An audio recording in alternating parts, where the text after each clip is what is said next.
Le 26 février 2003 à Paris, Julie Imbard entend un bruit assourdissant. Elle se précipite sur le palier et découvre que son père vient de se faire abattre.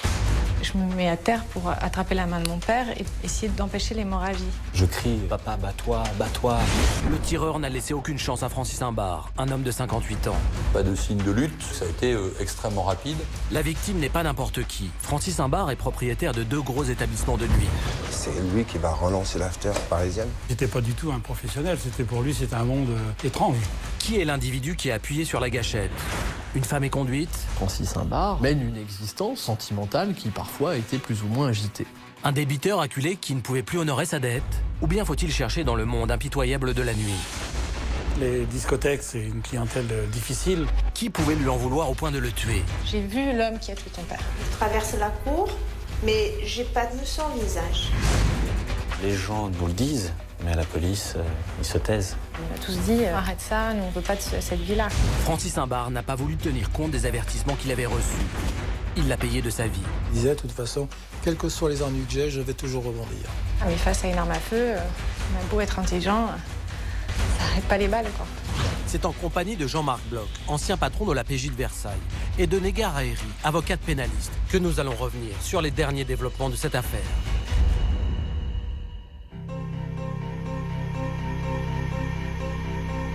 Il y a 7 ans, nous avions consacré un numéro de non élucidé au meurtre de Francis Imbard. En février 2003, cet homme d'affaires de 58 ans avait été abattu sur le palier de son très bel appartement parisien. Un meurtre froid, aux allures d'exécution. Très vite, les policiers de la brigade criminelle se sont intéressés aux activités professionnelles de la victime. Car Francis Imbard possédait un restaurant et une boîte de nuit branchée. L'enquête se concentrait alors sur le monde de la nuit, un univers qui a ses règles du jeu. Francis Imbard les avait-il sous-estimés? Sa réussite faisait-elle des envieux? A-t-il été la cible d'un contrat?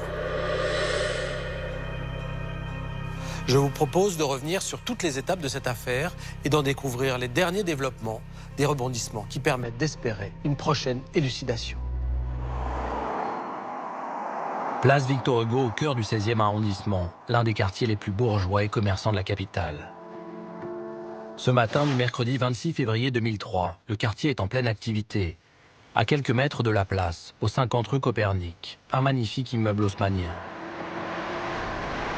Francis Imbard, patron d'une grosse boîte de nuit et d'un restaurant parisien, habite un très grand appartement de 320 mètres carrés, qui occupe tout le dernier étage. Le reste de l'immeuble étant loué à de prestigieux cabinets d'avocats. Francis Imbard, séparé de son épouse, vit avec ses 2 enfants, Julie et Lionel, des jumeaux de 25 ans. Ce matin-là, il se réveille tard et se prépare pour aller travailler. C'était une matinée normale.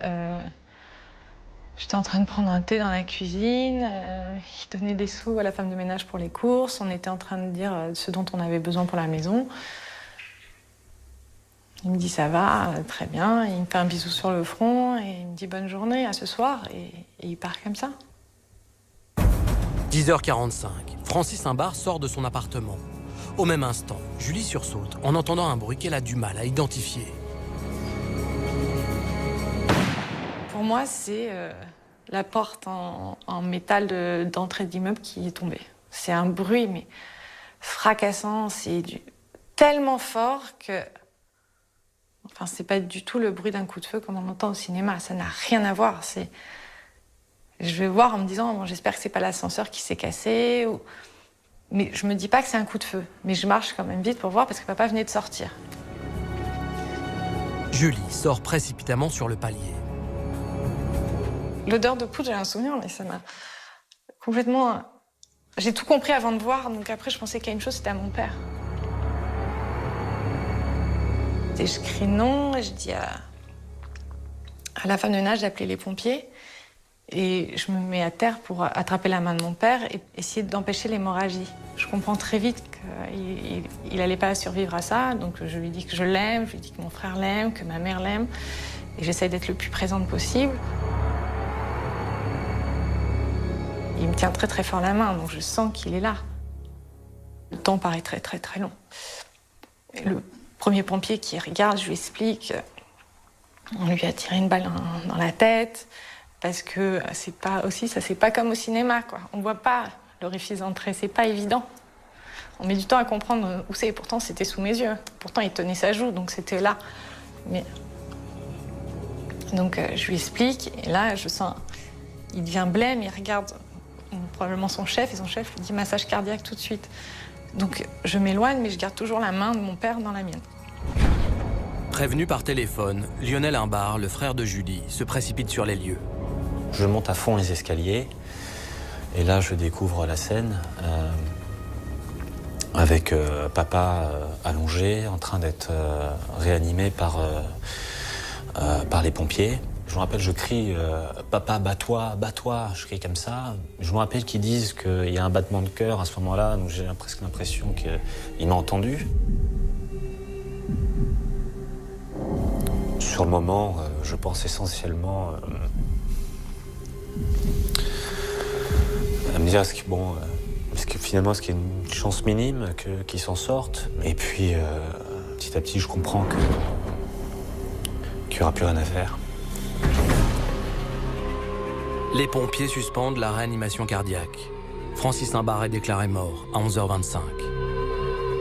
Un tireur l'attendait sur le palier. Il l'a abattu d'une seule balle en pleine tête avant de s'enfuir. La brigade criminelle de Paris est saisie de l'enquête. Avant tout, les policiers fouillent la victime et retrouvent dans la poche de sa veste son portefeuille contenant 300 €. Ils notent aussi que Francis Imbard porte toujours à son poignet une montre suisse de très grande valeur. Il ne s'agit donc pas d'un crime crapuleux. Les enquêteurs poursuivent alors leur constatation sur la scène de crime. Le corps de la victime gît sur le dos en travers du palier. Les pieds dans l'embrasure de la porte, la tête en direction de la rambarde en fer forgé noir. Une large tache de sang macule le sol à cet endroit. Éparpillés autour du corps, on retrouve tous les objets que la victime tenait dans ses mains. Des clés, un stylo, un téléphone portable et un gros agenda en cuir rouge. Les techniciens de l'identité judiciaire dépêchés sur les lieux font tout leur possible pour trouver une empreinte biologique du tueur. Le palier est passé au peigne fin. Mais la mission n'est pas aisée.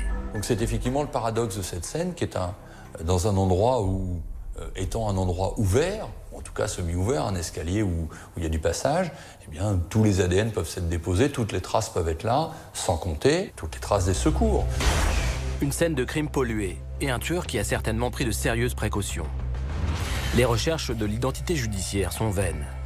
Aucune empreinte digitale ou génétique lui appartenant n'a pu être trouvée. En revanche, le tireur a laissé derrière lui d'autres indices très intéressants. Dans le mur du fond, un impact de balle est découvert.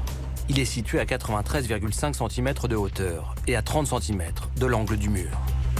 Juste en dessous, sur le sol, les techniciens retrouvent un projectile déformé. Et près de la main gauche de la victime, sur le paillasson, ils saisissent une douille percutée portant les inscriptions S et B. Cette dernière est envoyée dans un laboratoire avec l'espoir de retrouver de l'ADN du tireur ou une empreinte digitale. Les résultats sont négatifs. Ces indices balistiques nous apprennent qu'il n'y a eu qu'un seul tir et que le tireur s'est servi d'un Colt 45 chargé d'une munition de gros calibre, du 11-43. Une arme très bruyante et redoutable. Ce type de munition est vendu à des milliers d'exemplaires chaque année dans notre pays. Il est donc quasi impossible d'en tracer l'achat. La balle utilisée, au-delà d'être d'un calibre parmi les plus gros existants, n'est pas une balle comme les autres. La munition elle-même est intéressante puisque c'est une munition rechargée avec une balle de plomb. En effet, les cartouches de marque Sellier-Bello ne sortent pas dans le commerce avec des balles de plomb. Donc il s'agit bien d'une cartouche manufacturée de manière artisanale. On s'attendrait plutôt sur un tir professionnel à des balles du commerce blindées sorties d'usine. Ils sont réputés plus fiables que les cartouches rechargées. Professionnel ou pas, le tireur est tout de même suffisamment aguerri pour fabriquer ses munitions lui-même. Le corps de Francis Imbard est transporté à l'Institut médico-légal de Paris, dans l'espoir que l'autopsie permette de mieux comprendre ce qui est arrivé. Sa mort a été causée par le tir unique du Colt 45, chargé de la balle de 11-43. L'autopsie précise que le tir en pleine tête a été effectué à bout touchant, c'est-à-dire que le canon de l'arme est entré en contact avec la peau de la victime. L'orifice d'entrée se situe à 3 cm, sous l'orbite de l'œil droit. La zone présente une forte ecchymose. L'orifice de sortie de la balle se situe, lui, derrière le lobe de l'oreille gauche. Le tir a donc suivi une trajectoire descendante, de la droite vers la gauche et d'avant en arrière.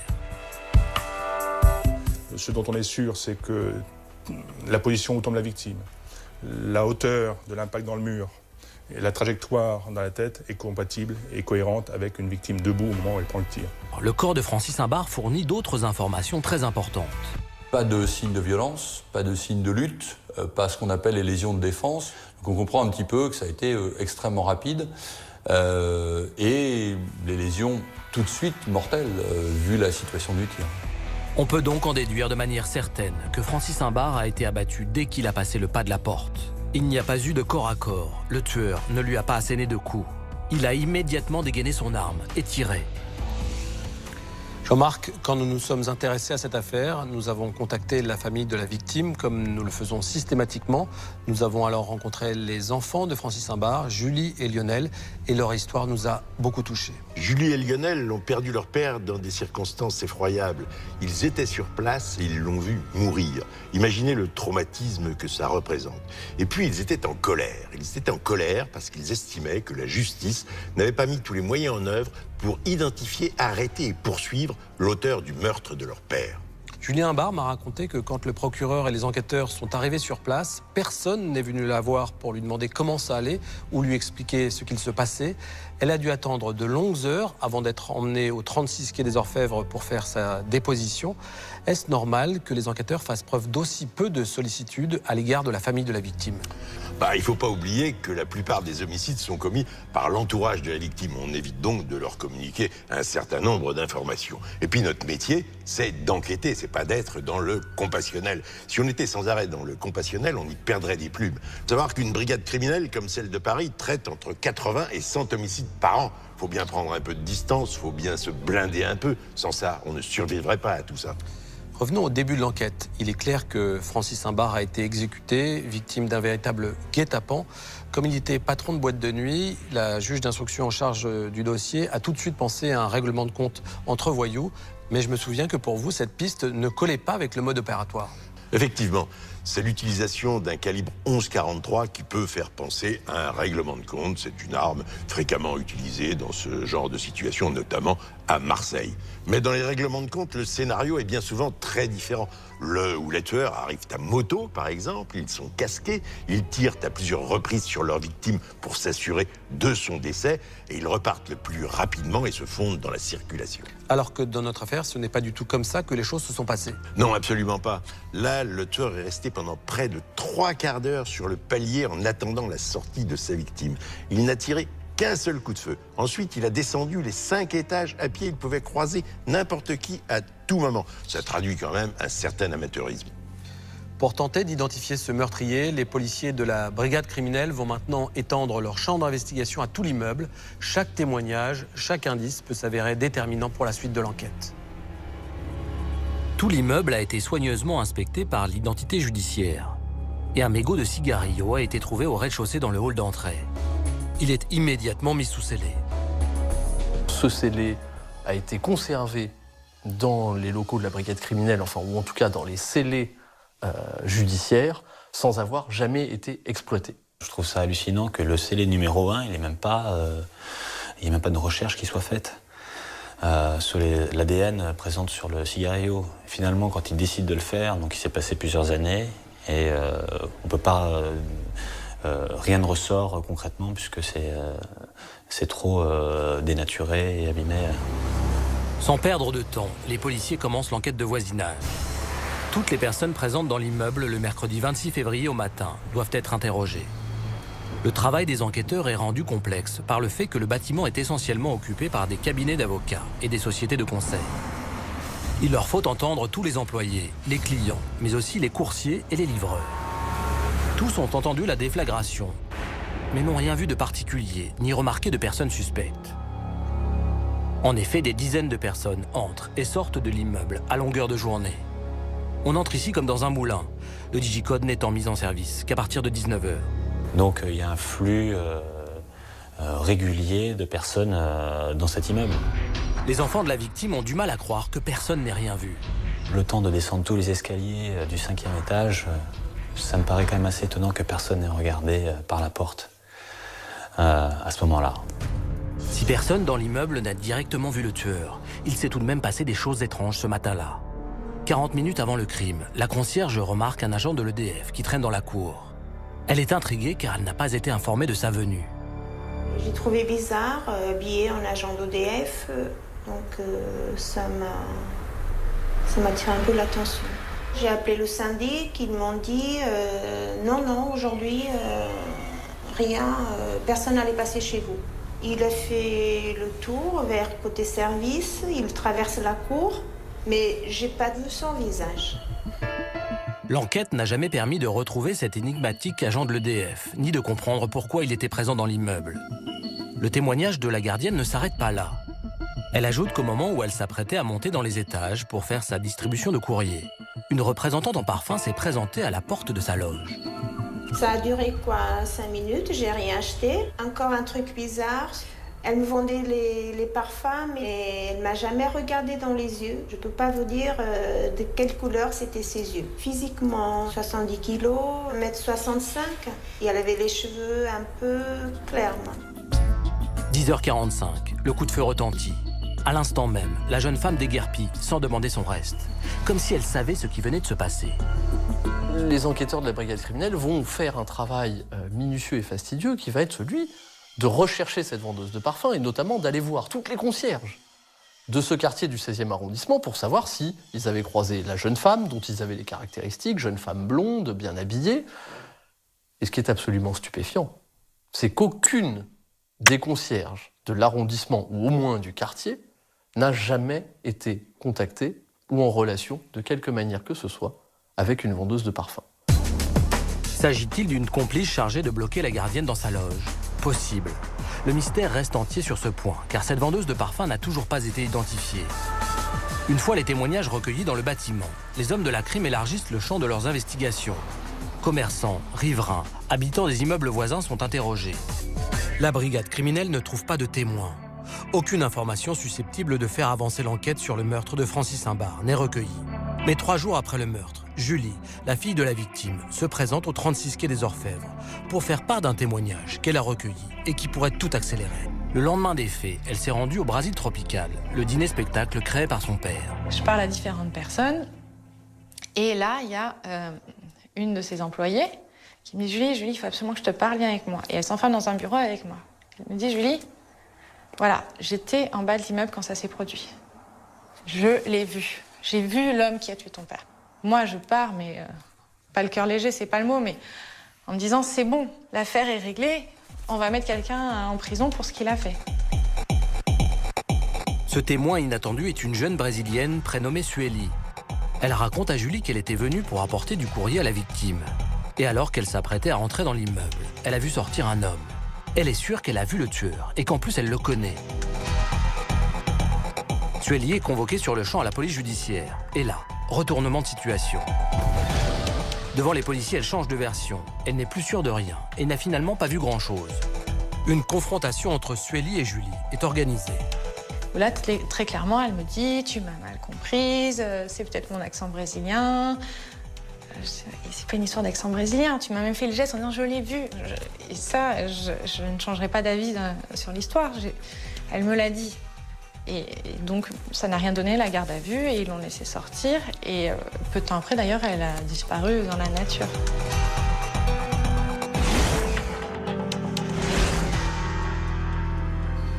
Dès le début de l'enquête, de nombreux mystères semblent s'accumuler. Un tueur qui descend 5 étages sans être vu, un agent EDF jamais retrouvé, une étrange représentante en parfum, une employée brésilienne qui revient sur un témoignage crucial. La brigade criminelle de Paris va maintenant orienter ses recherches sur le mobile du crime. Les policiers vont alors faire ce que l'on appelle une enquête de personnalité pour tout savoir sur la vie de Francis Imbard.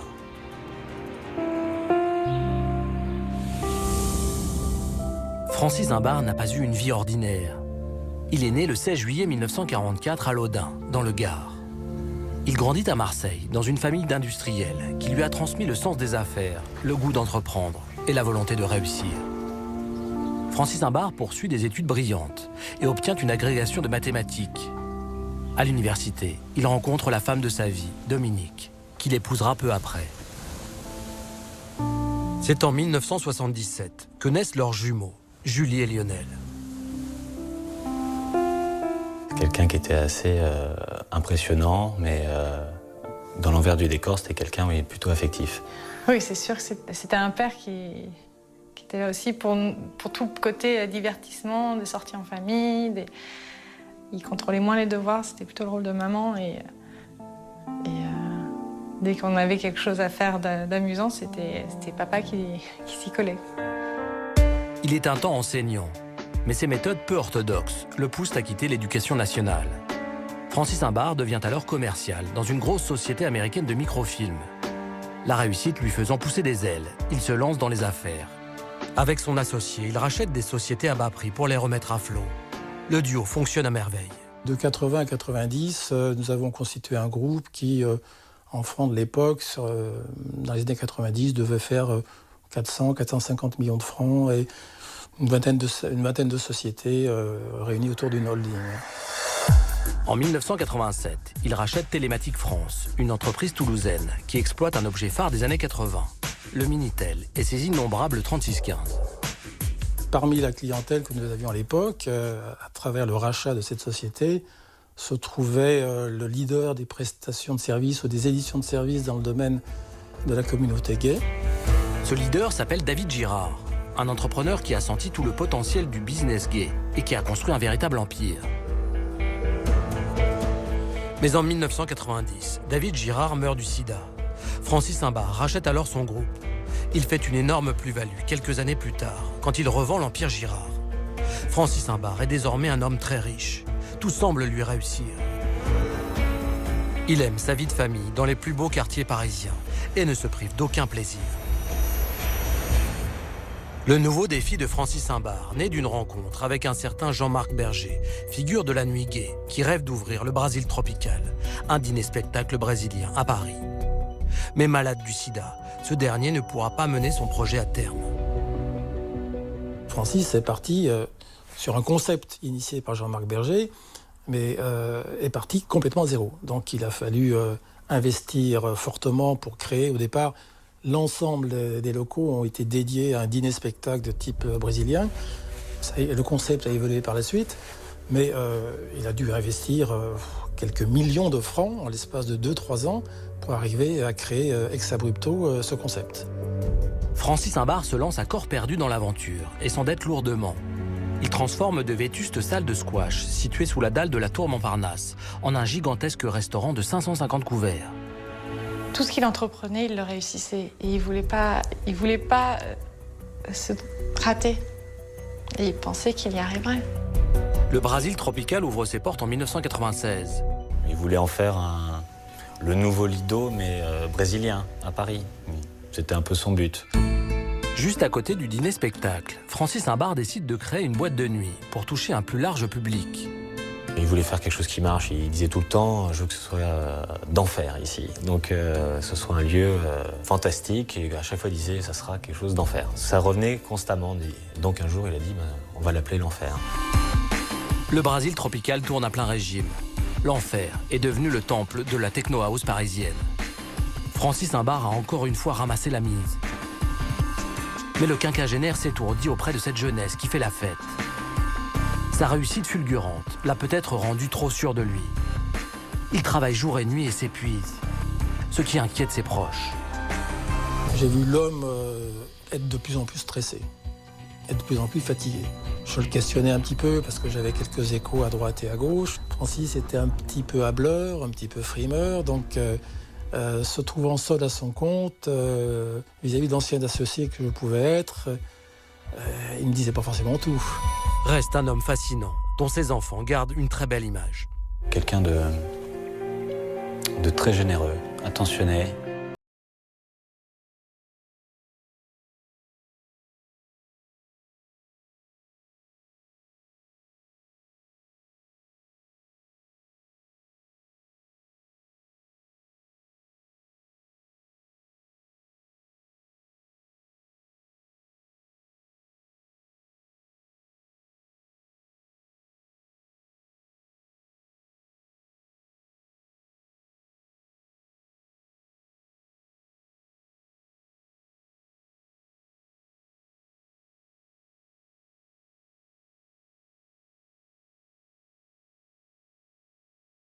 charismatique, Francis Imbart est un séducteur né, tant dans sa vie professionnelle que privée. Séparé de son épouse Dominique, Francis Imbart découvre la vie libre du milieu de la nuit. Il aime la compagnie des jolies femmes et multiplie les conquêtes. Les enquêteurs de la brigade criminelle vont évidemment se plonger dans cet aspect de sa vie privée. Ils vont effectivement se rendre compte que Francis Imbart mène une existence sentimentale qui parfois a été plus ou moins agitée. Et donc évidemment, on ne peut que se demander à ce moment-là s'il n'existe pas une maîtresse, ou deux, ou plusieurs, ou d'autres, etc., dont les relations sentimentales auraient été trahies, bafouées, ou qui auraient pu trouver un intérêt à attenter à la vie de Francis Imbart. 2 relations amoureuses émergent des recherches de la police. 2 femmes qui, de par la nature et la durée de leur relation avec la victime, pourraient avoir eu un mobile passionnel. La première, les enquêteurs la connaissent déjà. Ils l'ont même entendue comme témoin potentiel du crime. Il s'agit de Sueli, la brésilienne hôtesse d'accueil du Brésil tropical, qui a, un temps, dit avoir reconnu le tueur de Francis Imbart.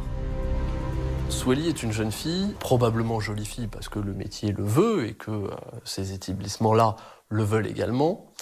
Et cette jeune fille va probablement entretenir une relation privilégiée avec M. Imbart.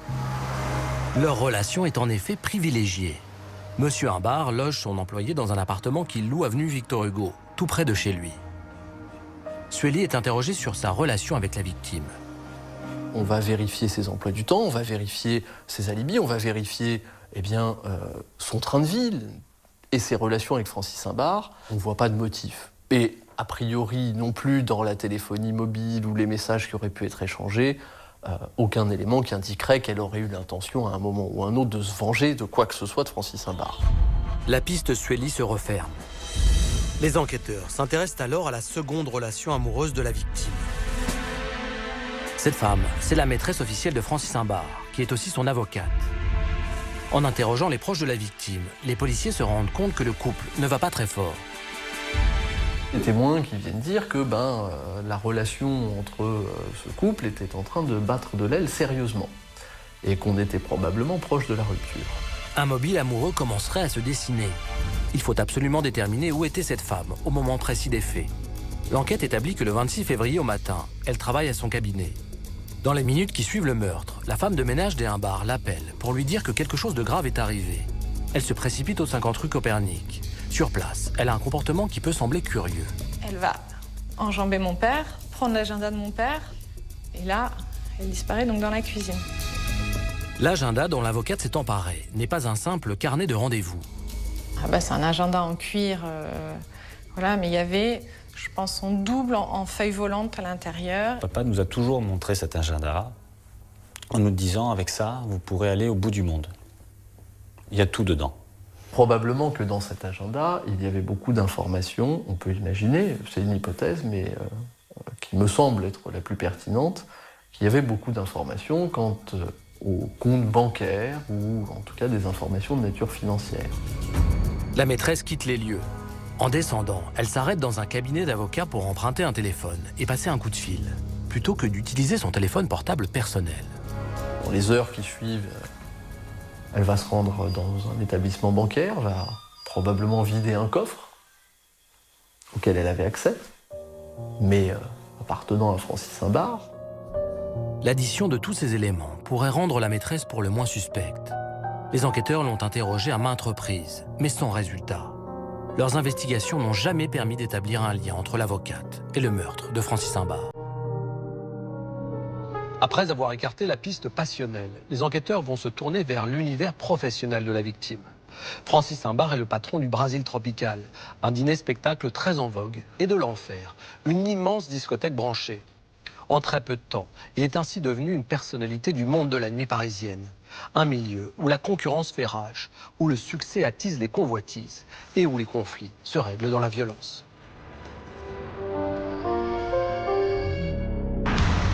La nuit, un monde qui fascine, qui brasse beaucoup d'argent. Un monde d'insouciance où se croisent des personnes de milieux totalement différents. La fête, l'ivresse jusqu'aux premières heures du matin. Bien qu'il n'ait aucune expérience en la matière, c'est dans ce monde que Francis Imbart décide d'investir. C'était quelqu'un à qui rien ne faisait peur. Et ce genre de challenge était plutôt quelque chose qui l'amusait. Et ça le sortait certainement d'un quotidien industriel qui devait lui peser un petit peu. Francis s'approchait de la cinquantaine, il avait la pêche, il avait encore une bonne forme physique, une bonne forme intellectuelle. Et puis il s'éclatait dans ce nouvel univers. Il fait ça pour le plaisir, il fait ça parce qu'il aime. Ça, je m'en souviens. Il aime cette ambiance, il aime la fête. Pour réussir, Francis Imbart veut toucher tous les publics. La clientèle du Brésil tropical, c'est plutôt des comités d'entreprise qui organisent des dîners. Mais c'est absolument pas la même clientèle que l'Enfer. Ou l'Enfer, c'est un très grand mélange de tous les genres. Les drag queens, les mecs des banlieues, des gens du 16e. C'était vraiment, il y avait tous les genres qui se mélangeaient parce qu'il y avait une très très bonne musique techno. Et c'est lui qui va relancer l'after parisienne.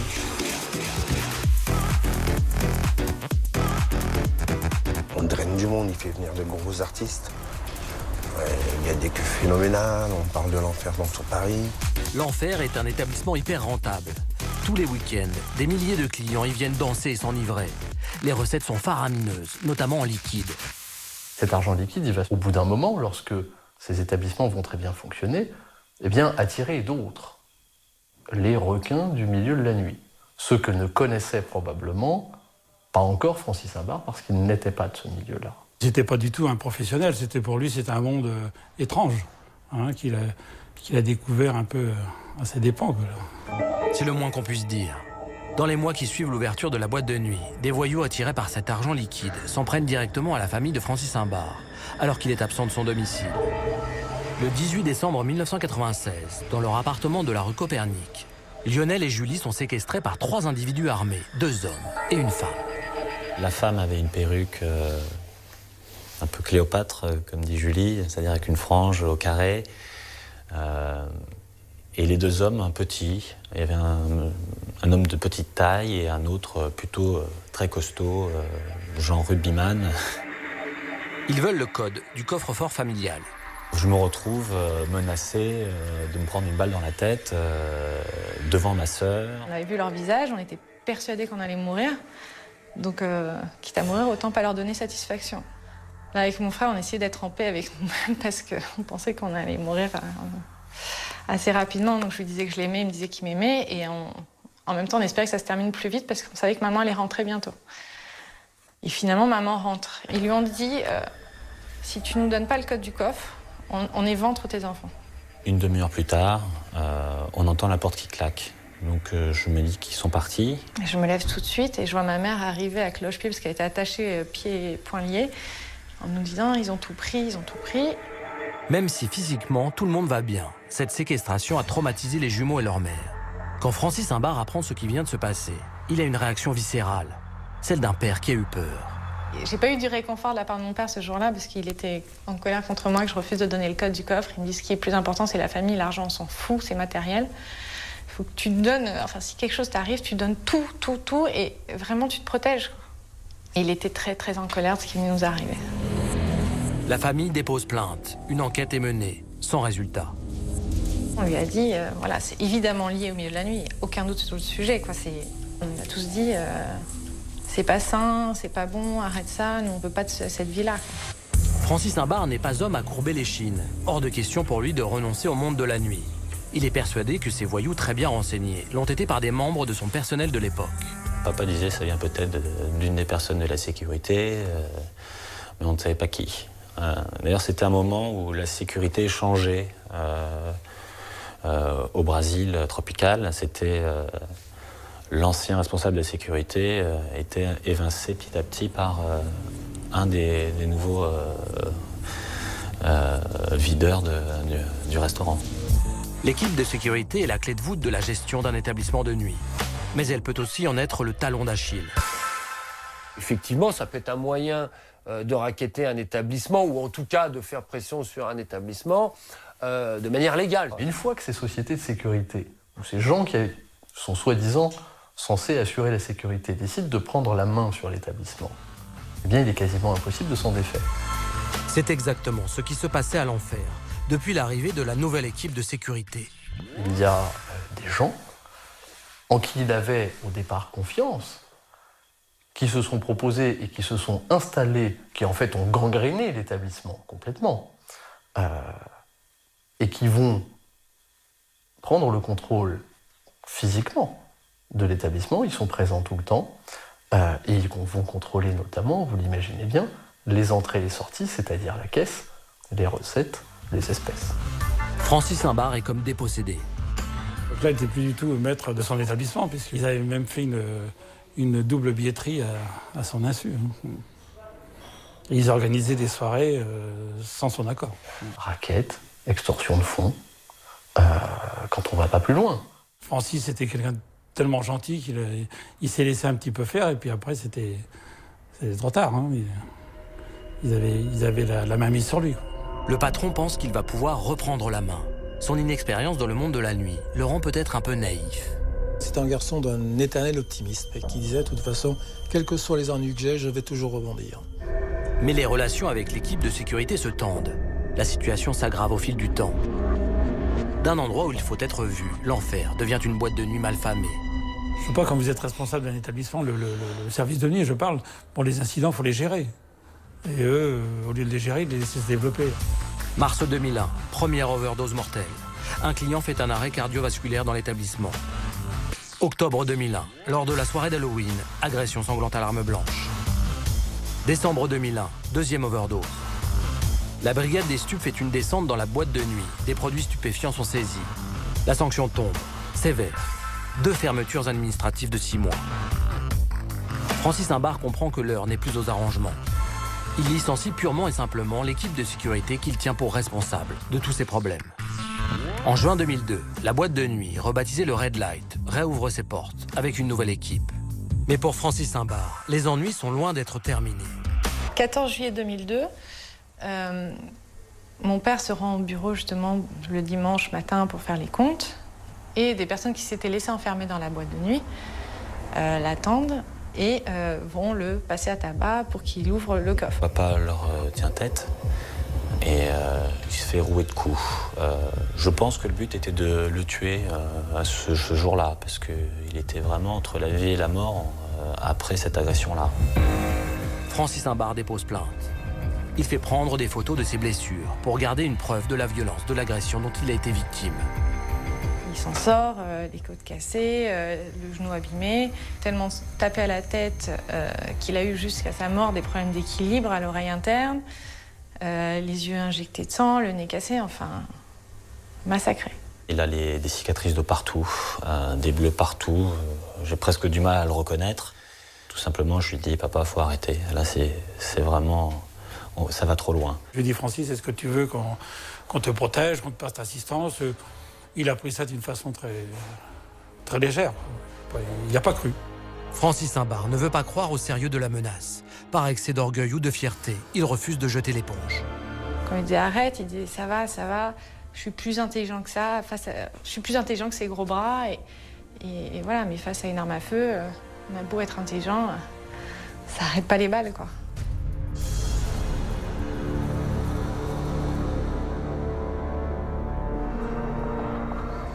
L'agression d'une extrême violence dont Francis Simbart a été victime n'a eu lieu que 8 mois avant son meurtre. Et si ce passage à tabac avait été un ultime avertissement pour faire plier le patron de boîte de nuit? Les policiers vont maintenant s'intéresser de près à l'ancienne équipe de sécurité de l'établissement. Et un individu en particulier va retenir toute leur attention. Sa relation avec Francis Simbart remonte à plusieurs années. Mais ce qui était au départ une vraie histoire d'amitié va dégénérer en conflit d'intérêts impitoyable. Au nom du respect de la présomption d'innocence, nous avons choisi de modifier le prénom de l'individu suspecté. Nous l'évoquerons dès lors sous le patronyme de Samir. Après l'agression sauvage dont il a été victime le 14 juillet 2002, Francis Simbart part en vacances se reposer dans le sud de la France, avec sa famille. Et je me retrouve avec papa, et je le sens très préoccupé. Il passe des coups de fil toute la journée. Et à un moment, je lui pose cette question, je dis « Mais papa, est-ce que tu sais qui c'est? Est-ce que tu sais d'où ça vient ?» Il me regarde et il me dit « Lionel, c'est Samir qui a fait ça, ça vient de lui. » Qui est cet homme que la victime désigne comme responsable? Âgé d'une trentaine d'années, Samir a grandi en proche banlieue parisienne. Il rencontre Francis Simbart en 1996, quand ce dernier l'embauche comme videur à l'enfer. C'était un champion d'arts martiaux qui présentait très très bien, que mon père a tout de suite adopté et a eu envie de l'aider. C'est vrai que c'est quelqu'un ce Samir, qui essaye de sympathiser, pas simplement du côté professionnel, mais du côté imbar et familial. Mais ça passe pas avec tout le monde. Julie, tout de suite, n'apprécie pas. Maman, pareil. Francis Imbard n'entend pas les mises en garde de ses proches.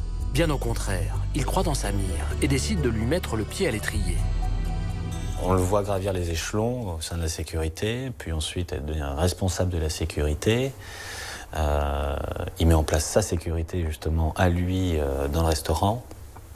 Donc, effectivement, il prend de plus en plus de place. Il a gagné la confiance de Francis Imbard. Probablement qu'il s'agissait de quelqu'un qui était, pendant un temps, dévoué, pendant un temps loyal, et puis qui, prenant petit à petit une place aux côtés de Francis Imbard, eh bien, a considéré qu'il n'est plus question, probablement, pour lui, eh bien, de n'être plus que le factotum de Francis Imbard. Et en effet, Samir arrive à ses fins. De factotum, sorte d'homme à tout faire, il devient l'associé de Francis Imbard, en rachetant petit à petit des parts de l'affaire. Il installe des hommes qui lui sont dévoués à tous les postes stratégiques de la boîte. Progressivement, Samir assoit son contrôle. Et rapidement, après son entrée au capital de l'enfer et du Brésil tropical, les affaires vont moins bien. Les recettes sont en chute libre. Le Samir s'empare finalement des fonds en espèces, des gains, des recettes, eh bien, des établissements Brésil tropical et enfer. Et là, ça devient très difficile. Francis Imbard décide de réagir. Il licencie Samir et toute son équipe, bien trop gourmande. Et on a écarté une bonne partie du personnel à l'époque. Et avec son accord, on a refait une nouvelle équipe et essayé de remettre de l'ordre dans l'établissement. Donc ils vont changer toutes les serrures, ils vont donner des papiers à tout le monde pour leur expliquer que Samir et tout son entourage n'étaient plus acceptés dans l'établissement. Je crois que lorsque Francis Imbard a réalisé le danger potentiel du Samir, il était trop tard pour ne pas être dans la confrontation. La confrontation est inévitable. Le ton monte entre Samir et Francis Imbard. Les incidents se multiplient. Dans le personnel, il y en a quelques-uns qui ont été menacés, oui. Bien sûr. Tous ceux qui marchaient pas dans le sens de l'ancienne équipe, il y en a qui ont été tabassés aussi, bien sûr. Cette escalade de violence doit s'arrêter. Le 1er août 2002, rendez-vous est pris chez l'avocate de Francis Imbard. Samir propose de racheter le Brésil et l'enfer pour une somme dérisoire. Francis Imbard est catégorique. Il considère l'offre comme une plaisanterie. À la fin du rendez-vous, Samir aurait perdu son sang-froid. Là, il y a des menaces qui sont proférées. Des menaces sérieuses. Et qui sont des menaces de mort. Furieux, Samir n'a plus qu'une idée en tête. Mettre Francis Imbard à genoux financièrement. Il lui envoie des factures pour des prestations de sécurité imaginaires, dont le montant dépasse le 1 million d'euros. Francis Imbard refuse de payer ses factures. Samir devient de plus en plus menaçant. Je crois que pas longtemps avant qu'il soit assassiné, quelqu'un vient le voir et lui confirme que sa vie est en jeu, puisque la personne qui vient le voir, qui est un ancien de la sécurité du Brésil tropical, lui dit que Samir a mis un contrat sur sa tête. Tout se dirige vers lui. Tous les indices, tous les gens qui parlent, soit ils parlent en off parce qu'ils ont peur, mais ils disent tous la même chose. Le problème, c'est qu'on se rend compte qu'au fur et à mesure de l'enquête, personne ne veut parler. Tout le monde a très très peur de ce Samir. Mais matériellement, sur le jour des faits, eh bien, celui qui est considéré comme étant susceptible d'avoir voulu assassiner Francis Imbard s'est fabriqué un alibi. En effet, Samir a un alibi très solide. Le 26 février 2003 au matin, alors que Francis Imbard est assassiné, le téléphone portable de Samir émet depuis l'aéroport de Roissy-Charles de Gaulle. Ses interlocuteurs, entendus par la brigade criminelle, ont confirmé qu'il était bien au bout du fil. Ne pouvant être à 2 endroits en même temps, il n'a donc pas pu tirer sur Francis Imbard. Néanmoins, 2 éléments sont fort troublants. Tout d'abord, un témoin déclare que Samir lui a annoncé par téléphone la mort de Francis Imbard à 11h30 ce matin-là, soit 3 quarts d'heure après le tir. Étrange, aucun média n'a encore évoqué le meurtre. Encore plus étrange, en épluchant sa téléphonie, les policiers s'aperçoivent qu'à midi, Samir change de carte SIM pour passer un appel énigmatique. Une fois l'appel passé, il réintroduit sa puce habituelle. Drôle de précaution. Une chose demeure certaine. À 13h30, Samir monte dans un avion à destination du Brésil. Le Brésil, où il restera 10 jours en vacances, à Rio de Janeiro.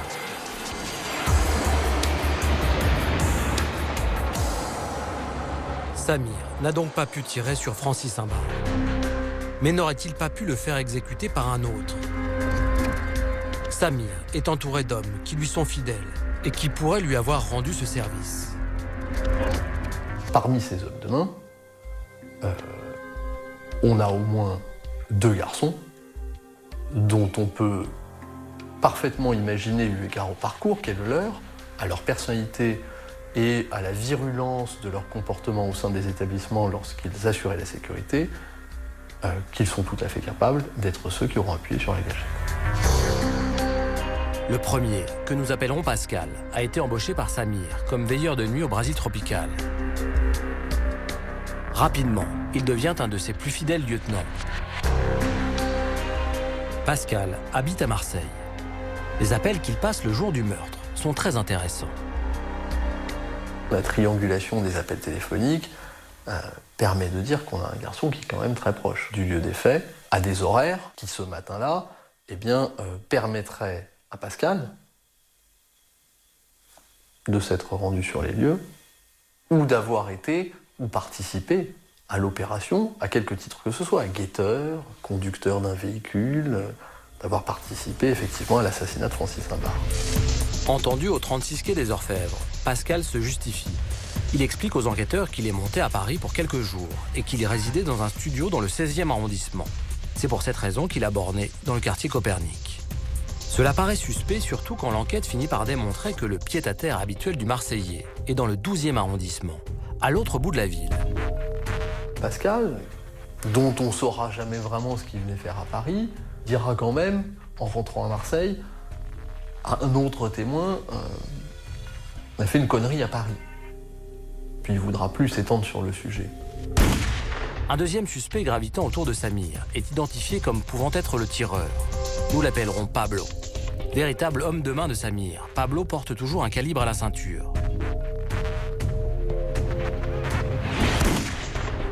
De nationalité espagnole, ce champion d'arts martiaux est dévoué corps et âme à Samir. Par ailleurs, Pablo est amateur de petits cigares. Faut-il voir une simple coïncidence avec le fait qu'un mégot de cigarillo a été trouvé dans le hall de l'immeuble de la rue Copernic? Pablo est rapidement entendu par la police, à qui il présente un alibi solide. Cet individu vient dire qu'il était en même temps que Samir au Brésil et qu'il a pris l'avion. Mais alors, pas en même temps un autre vol, mais à 2 heures d'écart, enfin 4 heures d'écart, avec Samir pour Rio de Janeiro, et que donc il ne peut pas être l'auteur du crime. Les enquêteurs établissent que Pablo figure bien sur la liste des passagers du vol de 9h15, à destination de Rio. Il serait même accompagné par sa fille. Interrogée, celle-ci confirme les propos de son père. Mais personne ne semble les avoir vus en Amérique du Sud. Un témoignage termine de semer le doute. Une personne dit l'avoir vu le jour des faits à Paris. Donc est-il vraiment au Brésil? Là, la question se pose vraiment. Il a tout à fait pu être celui qui, dans l'escalier, attendait l'arme à la main, et bien que Francis Simbar sorte de chez lui. Face à toutes ces contradictions, les enquêteurs exigent que Pablo leur présente son passeport. S'il a bien pris l'avion et s'il est arrivé au Brésil, son passeport doit en garder la trace. Finalement, quand il donne son passeport à la police, il n'a aucun tampon sur son passeport d'entrée et de sortie du territoire brésilien. Mais surtout, il présente un passeport qui a une date de péremption 1 mois après le mois de février. Le consulat du Brésil nous a confirmé que les passeports sont systématiquement tamponnés à l'entrée sur le sol brésilien et que pour pouvoir voyager, le document doit avoir une durée de validité égale ou supérieure à 6 mois, à compter du jour du départ. L'alibi de Pablo se fragilise. On en vient à douter qu'il se soit réellement rendu au Brésil avec sa fille, le jour du meurtre. Pablo n'a jamais eu à répondre de ces incohérences, qui pourtant mériteraient d'être éclaircies.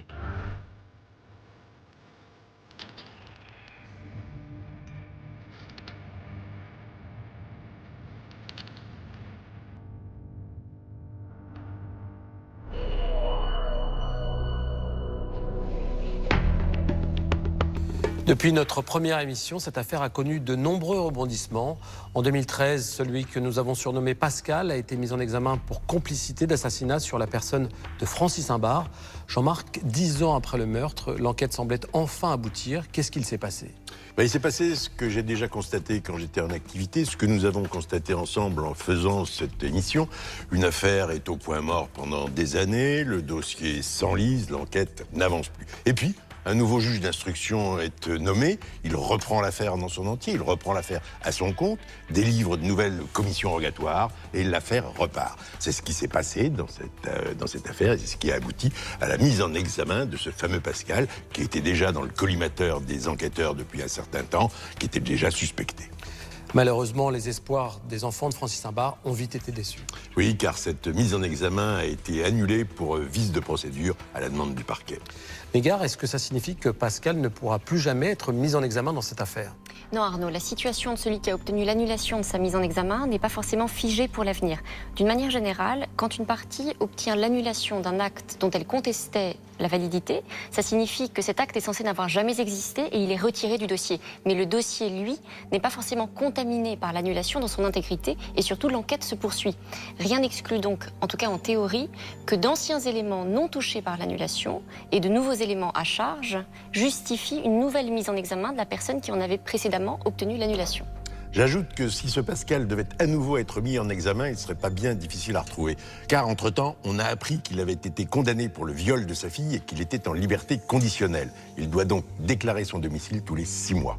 Depuis le début, pas moins de 5 juges d'instruction se sont succédés dans cette affaire. Le premier, qui semble n'avoir pas été très actif pendant 5 ans, a même été dessaisi à la demande de l'avocat de la famille de Francis Imbard. Négard, est-ce que c'est courant que la famille d'une victime obtienne ainsi le dessaisissement d'un juge d'instruction ? Non, c'est plutôt rare. Le dessaisissement d'un juge d'instruction en soi, ça n'est pas inhabituel. Mais en général, ce sera pour des raisons d'organisation interne, de logique de traitement des dossiers. Lorsque par exemple 2 juges d'instruction sont saisis d'affaires différentes concernant un même individu, on demandera pour des questions d'efficacité à l'un de se dessaisir au profit de l'autre. Mais que le dessaisissement du juge d'instruction ait été demandé dans notre affaire par la partie civile pour inertie, ça c'est rare. Et quand un nouveau juge d'instruction est nommé, comment ça se passe ? Est-ce que ça veut dire systématiquement que l'enquête repart à zéro ? Non, absolument pas. Tous les actes d'enquête réalisés jusque-là demeurent dans le dossier et le juge d'instruction nouvellement désigné va en prendre connaissance. Il réexaminera tous les actes, y apportera un regard neuf et poursuivra les investigations telles qu'il l'entend. Jean-Marc, on a beaucoup évoqué Pascal, mais depuis le début de l'affaire, de nombreux soupçons se sont portés sur celui que nous appelons Samir. L'avocat de Julie et Lionel Imbard, Maître Valland, dit qu'il y a urgence et qu'il ne comprend pas pourquoi depuis toutes ces années, Samir n'a jamais été convoqué chez le juge d'instruction. Pourquoi tout est si long dans ce dossier ? C'est difficile à dire, mais il peut y avoir 2 raisons. D'une part, et c'est vrai, les affaires nouvelles passent toujours avant celles qui ne sont pas élucidées. Et puis dans ce dossier, il peut y avoir une seconde raison. Dès le départ, l'instruction s'est orientée vers un règlement de compte entre voyous. Est-ce que certains ne se sont pas dit qu'ils règlent leurs affaires entre eux et n'ont pas considéré que c'était une priorité ? J'espère que ce n'est pas le cas. Cela paraît aberrant, mais pendant 13 ans, les enfants de Francis Imbard, Julie et Lionel, n'ont jamais été reçus par les 4 premiers juges d'instruction pour être tenus au courant des avancées de l'enquête. Négard, comment cette situation insensée est-elle possible ? C'est vrai Arnaud qu'elle peut paraître aberrante, mais il faut vraiment comprendre que c'est le juge d'instruction qui mène l'instruction et que la marge de manœuvre des parties est encadrée par des dispositions légales. La partie civile, par exemple, ne peut pas être reçue par le juge d'instruction comme on reçoit un proche, mais doit être entendue dans le cadre d'une audition de partie civile qui ne peut avoir lieu que si elle est utile à la manifestation de la vérité. Alors ensuite, et comme il s'agit d'une justice rendue par les hommes, c'est vrai que certains magistrats sont plus accessibles que d'autres et donc plus enclins à accorder ce type d'audition. Heureusement, la dernière juge d'instruction, qui a été nommée en janvier 2017, a reçu Julie et Lionel Imbard. Ils ont enfin le sentiment que la justice les prend en considération, eux qui n'ont jamais cessé de se battre pour que le meurtre de leur père soit un jour élucidé.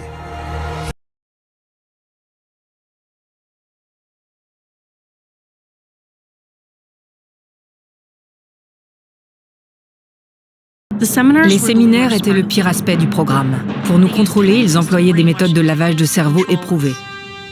Pour tout vous dire, j'ai refoulé beaucoup de choses. Mais il reste des détails que je n'oublierai jamais. Comme quand on devait ramper au sol comme des bébés pendant 1 heure. Les serviettes entourées d'adhésifs. On n'avait pas pu s'évader de force, il ne nous restait qu'une option, capituler, arrêter de se battre, s'abandonner au programme.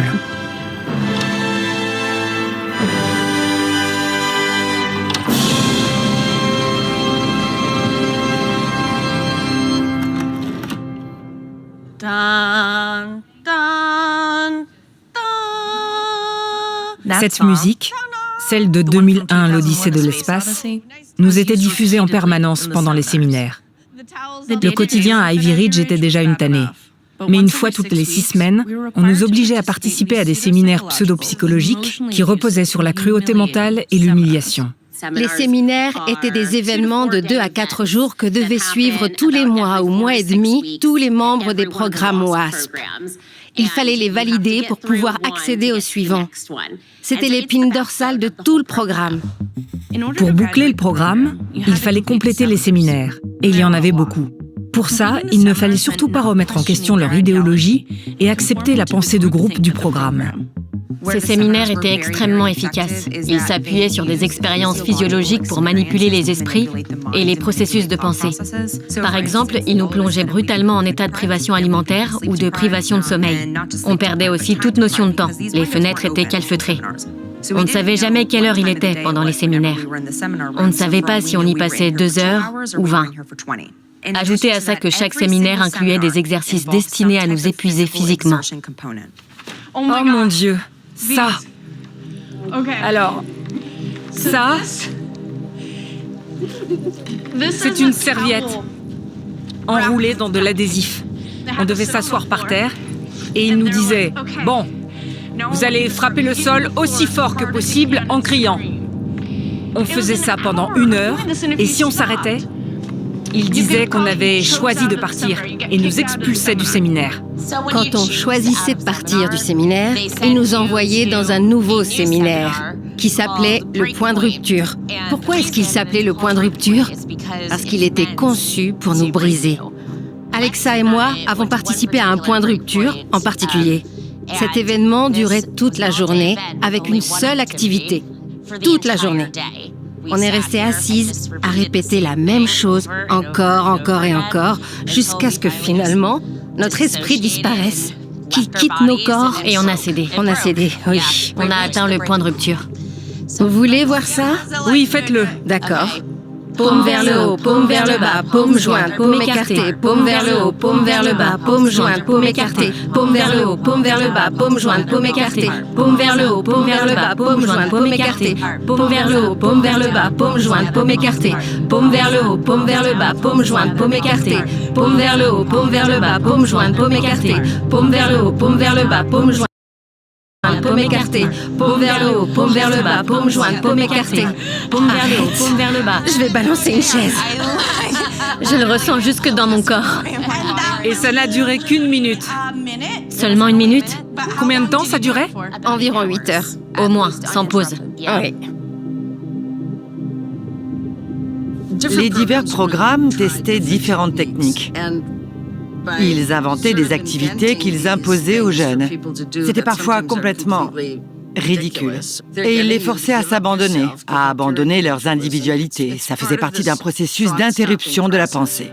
Les séminaires d'Ivy Ridge s'inspiraient d'ateliers de développement personnel, les ECGG, des entraînements à la conscience en grand groupe. The microlab has now been together 5 hours. They've told each other secrets, shared fears and dreams. Ces ateliers sont devenus populaires pendant le mouvement du potentiel humain dans les années 60. Des groupes comme EST ou LifeSpring apparaissaient un peu partout. Ils employaient ce qu'on appelle des techniques de grand éveil. Psychologically, the breather achieves an altered state of consciousness. The experience may be pleasurable or extremely painful. Une série d'activités non conventionnelles destinées à gagner en connaissance de soi pour atteindre le changement désiré. Si vous faites vivre aux gens des expériences émotionnelles intenses, vous pouvez leur faire croire qu'ils ont transformé leur vie. Une fois qu'ils m'avaient épuisé physiquement, j'avais l'impression d'avoir battu cette part de moi, d'être purifiée. Sauf que non. J'avais été manipulée et je m'étais épuisée au plus haut point, juste parce qu'on me l'avait fait faire. Laisse Christophoris Dream, elle fait flipper. Oh non. Ah, mais non. Au cours des séminaires, ils passaient toutes sortes de musiques de méditation pour nous faire entrer en état de transe. Ils connaissaient des tonnes de détails personnels sur nous et ils s'en servaient pour nous briser. Ils savaient que ma mère était morte 1 semaine avant mes 2 ans. Et ils me disaient « Crie sur ta mère, fais comme si le sol était ta mère, dis-lui ta colère. Elle t'a abandonné en mourant. Mais elle avait un cancer. C'était pas sa faute. » Ils m'ont fait des trucs atroces. Ils m'ont dit que je devais me sentir responsable de la mort de mon père. Il est mort dans un accident de voiture quand j'étais toute petite. On a fait plein de tonneaux et on a fini sur le toit, c'était horrible. Cet accident de voiture aurait dû être la pire chose de ma vie. Mais ça a été Ivy Ridge. C'est la pire chose qui me soit arrivée.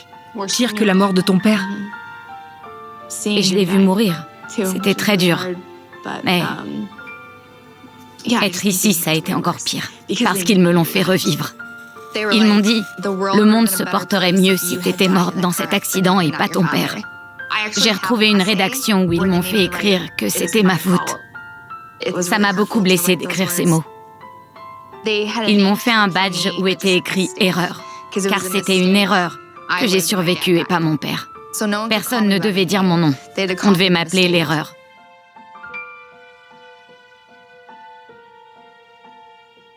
Ça nous a appris comment on pouvait détruire quelqu'un par les mots. C'est horrible. Et le seul geste autorisé était une insulte, le V de victime. Et pas dans le sens « tu as été victime d'une atrocité », mais « victime ». On endosse le rôle de la victime, comme une honte, une insulte. Et c'est là qu'on commence à flancher. Oh merde, c'est le maquillage? Wow. D'accord. On devait jouer des situations en fonction de la torture psychologique qu'ils voulaient nous faire subir. Le seul but de ces séminaires était de nous humilier en public. C'est le meilleur moyen de briser quelqu'un. Ils nous demandaient de chanter une chanson devant tout le monde, en étant vulnérables, souvent habillés en fille. Ma chanson, c'était I'm Too Sexy de Right Said Fred. Je devais porter une robe rouge et me dandiner au milieu d'un cercle, comme dans une secte. Ils ont ruiné tellement de bonnes chansons.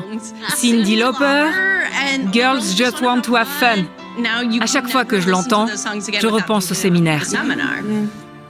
Les séminaires étaient conçus pour nous briser, pour ensuite nous remodeler à l'image du programme. C'est de la modification du comportement, littéralement du lavage de cerveau. C'est de la persuasion coercitive. Paume vers le haut, paume vers le bas, paume jointe. Si tout le monde crie, moi aussi je crie. Les phalanges fendues, les mains qui saignaient. Mais qu'est-ce qui se passe là-dedans? Privation de sens, de nourriture, de sommeil, humiliation publique. On ne vaut rien. On est des menteurs, des fourbes. Allez, plus fort! Dites-moi vos pires secrets! Ça va vous changer la vie! On est fautifs, coupables. Tout ce qui vous est arrivé dans la vie est votre faute. Vous êtes faible, pathétique, vous êtes une victime. Et la seule manière pour vous de reprendre le contrôle de votre vie, c'est le programme. Paume écartée. Les techniques cruelles du programme prennent tout leur sens quand on apprend qu'elles émanent d'une secte. La jeunesse à problème est devenue un fonds de commerce avec Synanon, une secte lancée à Santa Monica en 1958 par Charles E. Dietrich. Il a participé aux Alcooliques Anonymes, mais il a trouvé que leur programme n'était pas assez dur. Il s'est dit qu'il pouvait en garder le principe et les étapes et les imposer aux gens. Il a créé un traitement de groupe, un internat pour accros à l'héroïne, au sein duquel il a développé une tactique de modification du comportement, la thérapie d'attaque. En gros, il trouvait les points faibles de quelqu'un et se concentrait dessus pour l'attaquer. Ça pouvait durer 24 heures, même plus. Les gens se faisaient hurler dessus jusqu'à finir complètement brisés. Plus on est anxieux, plus il est difficile d'avoir des pensées claires. On devient vulnérable à l'influence des meneurs jusqu'à finir par adopter leur idéologie.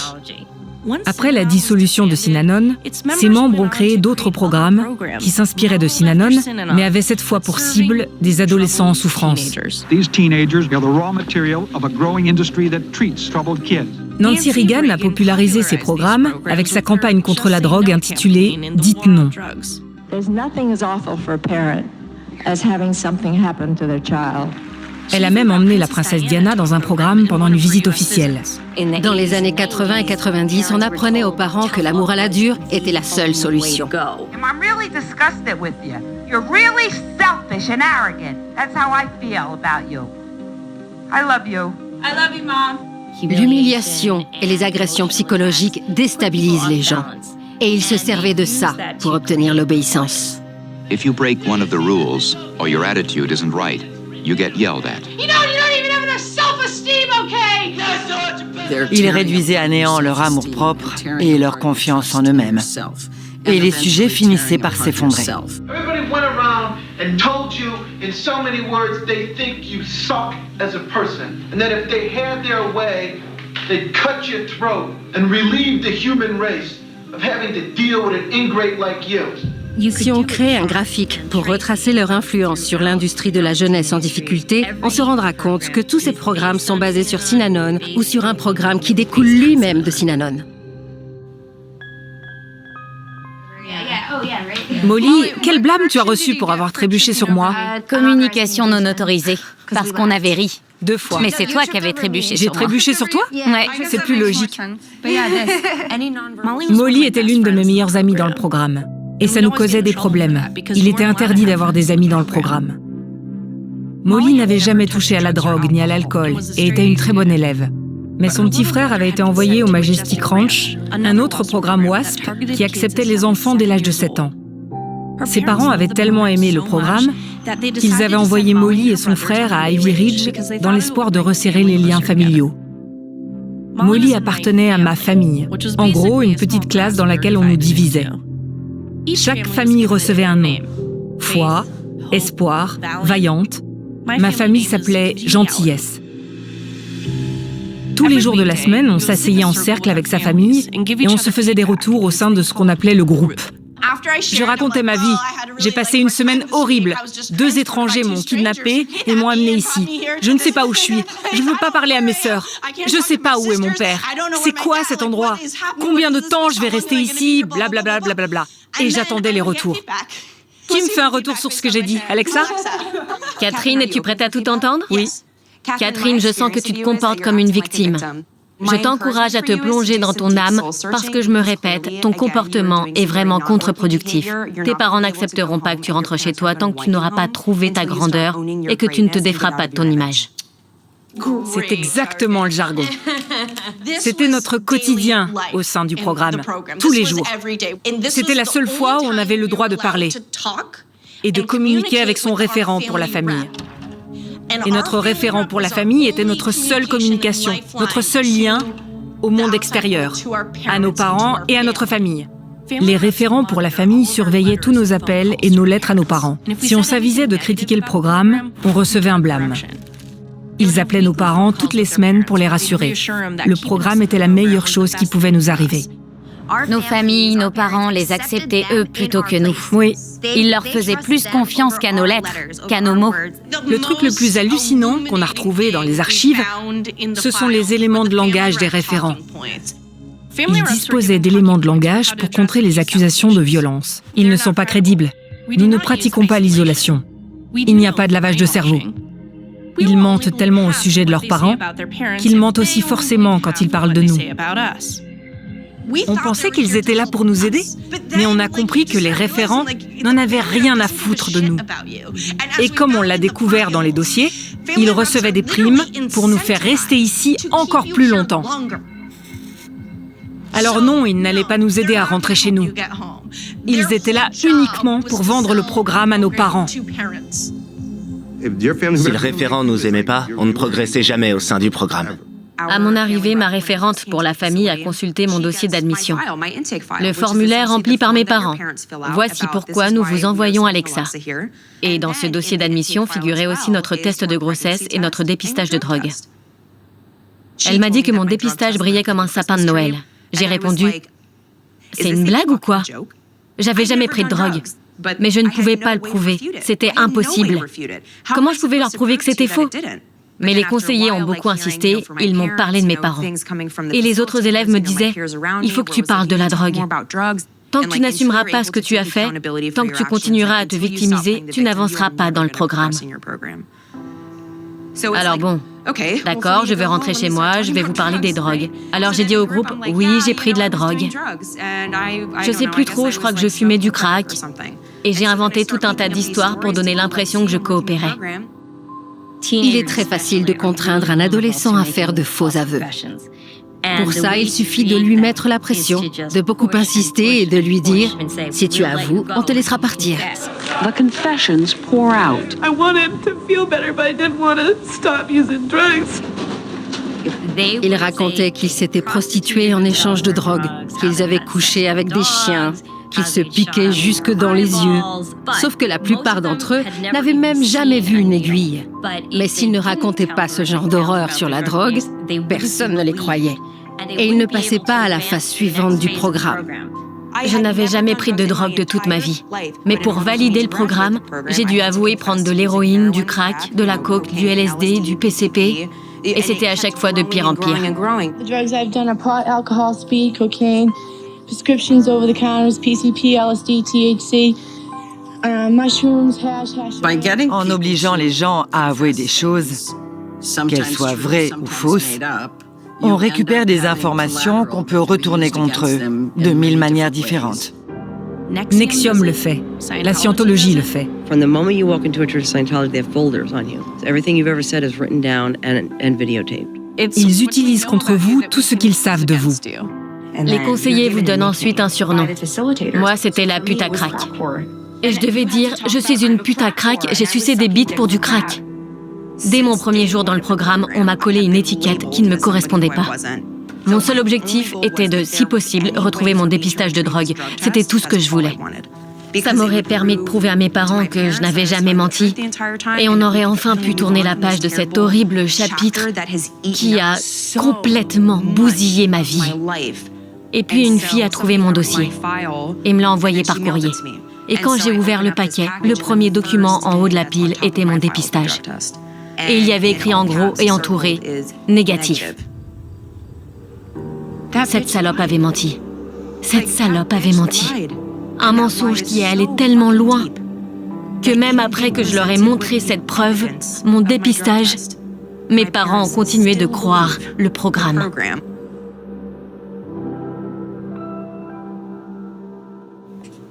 Nous avons décidé de déposer une copie du dépistage d'Alexa dans la boîte aux lettres de sa référente pour la famille.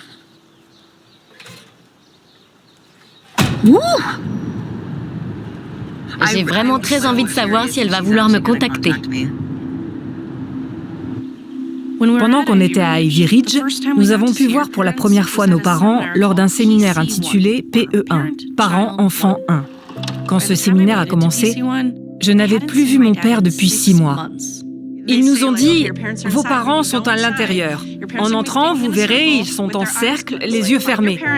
Vous allez aller vous placer juste devant eux, mais restez à plus d'1 bras de distance. S'ils tendent le bras, ils ne doivent pas pouvoir vous toucher. » Alors on est entrés, et j'ai vu mon père et ma belle-mère qui se tenaient par la main, avec tous les autres gens en cercle, les yeux fermés, comme une espèce de méditation de groupe. Et moi, j'étais tellement heureuse de revoir mon père, mais je devais rester plantée là, devant lui, et j'avais pas le droit de le toucher. Et ils nous ont dit, gardez les yeux fermés et tendez le bras. Vous ne pouvez pas les toucher, n'est-ce pas? Il y a une distance entre vous, comme à la maison. Quand vous ne pouviez pas vous comprendre. Moi, j'étais là, mon père avait le bras tendu, et je voulais juste l'embrasser. On était juste là, debout, à pleurer. Et quand j'ai enfin vu mes parents, j'ai pensé, ils sont comme sur les photos. J'avais l'impression de plus du tout les connaître. J'ai pensé, ils sont tellement beaux dans la vraie vie, ils sont nets, ils ont l'air si réels. À la fin de ce séminaire, nos frères et sœurs ont pu nous rendre visite, mais juste 1 heure. Ma sœur Julie est venue. Si quelqu'un pouvait m'aider, c'était bien elle. Julie a pris un vol de Washington à Syracuse, où elle a loué une voiture, et elle a conduit 2 heures pour passer 1 petite heure avec moi au séminaire. T'as couru m'embrasser, t'avais l'air tellement soulagée que je sois là. Et c'est à ce moment-là que je me suis dit, oh, J'aurais dû être plus attentive. On dirait qu'il y a un problème. J'aurais dû essayer de te chuchoter quelque chose, mais il nous avait lavé le cerveau. Et si j'avais dit quoi que ce soit pour t'influencer, j'aurais été renvoyée au niveau 1, 0 point. Et je serais restée plus longtemps. Ils ont réussi à instiller en nous cette peur pour qu'on ne parle pas. Je ne me souviens pas que ce n'était qu'une heure. Je n'ai quasiment aucun souvenir de ça. Je me suis dit, je vais la mettre à l'arrière de cette voiture et foncer et m'en aller. Pendant très longtemps, à chaque fois que je racontais le jour où tu m'as rendu visite au séminaire, je pleurais. J'ai encore envie de pleurer là en y repensant. Ça représentait tellement pour moi de te voir. Je voulais te dire, sors-moi de là. Qu'est-ce que je peux faire pour essayer pour que vous me sortiez de là, pour que vous preniez conscience de l'enfer que c'est? On n'avait quasiment aucun contact avec toi. Surtout moi, parce que je vivais dans un autre pays. Moi, j'y vais dans mon petit monde. Je venais d'entrer à la fac. Jane m'a appelée et elle m'a dit « On va l'envoyer quelque part pour quelques mois. Elle a juste besoin qu'on lui fasse un peu peur. Elle n'y restera pas longtemps. » J'y suis restée très longtemps. Oui, je ne sais pas pourquoi j'ai pas tilté avant de me rendre sur place. Le deuxième jour, j'avais veillé tard pour me faire de belles tresses. Je voulais être belle pour qu'il me ramène à la maison. Et quand j'ai eu un moment avec ma mère, je lui ai demandé « S'il te plaît, ramène-moi à la maison avant la fin du programme. Pas forcément aujourd'hui, mais avant le diplôme. » Non, on s'est engagé jusqu'au diplôme. D'accord. Alors je lui ai dit dans ma tête « Ne dis à personne que je t'ai demandé ça. » Ils forçaient nos parents à écrire des lettres d'engagement lors de notre admission au programme. Les référents pour la famille devaient appeler les parents tous les jours pour les pousser à les écrire. Les parents s'engageaient donc à terminer le programme avant même de vraiment savoir de quoi ils retournaient. Quand on a compris que nos parents ne nous ramèneraient pas chez nous, il ne nous restait qu'une option, suivre le programme. Simuler jusqu'au bout. Au bout d'un moment, on se dit « Ok, je vais faire tout ce qu'on me demande comme un robot. Et tout ira bien. Je voulais juste ne plus avoir de problème. » Et pour ça, il fallait se hisser au plus haut niveau. Il faut insister sur une chose. Côté filles, les seuls à être traités comme des humains étaient les plus hauts niveaux. C'était un tout autre monde. Entre les premiers niveaux et les plus hauts. Quand on accédait au plus haut niveau, on avait un aperçu de normalité. On avait le droit de parler et de lâcher ses cheveux. Ça changeait. Redescendre de niveau, c'était la tristesse. On gagnait aussi une sortie. Une visite non supervisée de vos parents, où l'on pouvait sortir du bâtiment, tant qu'on restait à moins de 2 heures du centre et qu'on était de retour avant 20 heures. Avant de sortir, il fallait signer un contrat qui imposait certaines règles. Mais la principale règle qu'il nous enfonçait dans le crâne était « On ne demande pas à rentrer à la maison ».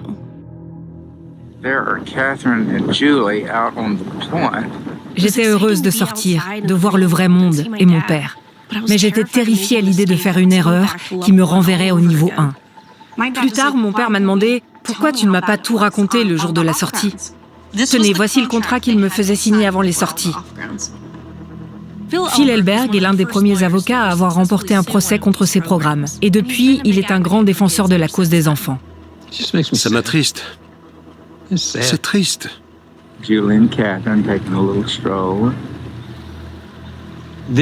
Cet aspect, c'est ce que les parents ont le plus de mal à comprendre. Beaucoup de parents m'ont dit « Pourquoi mon enfant ne m'en a pas parlé à la maison, quand personne ne surveillait nos conversations ?» Et je me souviens d'une jeune femme qui m'a raconté que c'était plus facile d'essayer de faire ce qu'on lui demandait pour en finir. C'est ce qui se passe quand on vit dans une atmosphère coercitive. Talk to the camera because there may be people back home that would like you to say something to them. Can you say... Well, take me home and I'll say it to them in person. Okay, well, can you say hello to Rachel? Hi, Rachel. Yeah, and tell her how much you like it here. I hate it here. Oh, you do? Take me home. J'ai pris un gros risque en lui disant ça. J'aurais pu perdre tous mes points et repartir du niveau 1, perdre 1 an de progrès. Mais comme ma belle-mère n'entendait pas, j'ai tenté ma chance. Oh no, Dad, this is weird. Stop.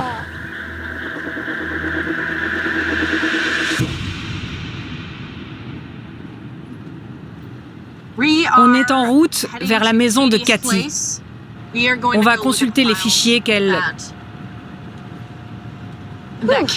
Cathy a conservés. Elle a vraiment mené une réelle enquête, très approfondie. Cathy faisait aussi partie de ma famille à Ivy Ridge. Elle n'avait que 13 ans à son arrivée. Elle coordonne les efforts pour envoyer leurs dossiers aux personnes qui les lui demandent. Oh mon Dieu, tu as 2 containers? Ouais. Il y a combien de fichiers? Un peu plus de 1700, je pense. 1700? Ouais. Je les ai consultés un par un et classés par ordre alphabétique. Et puis, après ça, j'ai commencé à les mettre dans des enveloppes. Le reste est là-bas. Ah, ça, c'est tout le reste? Ouais. Mais il y en a énormément.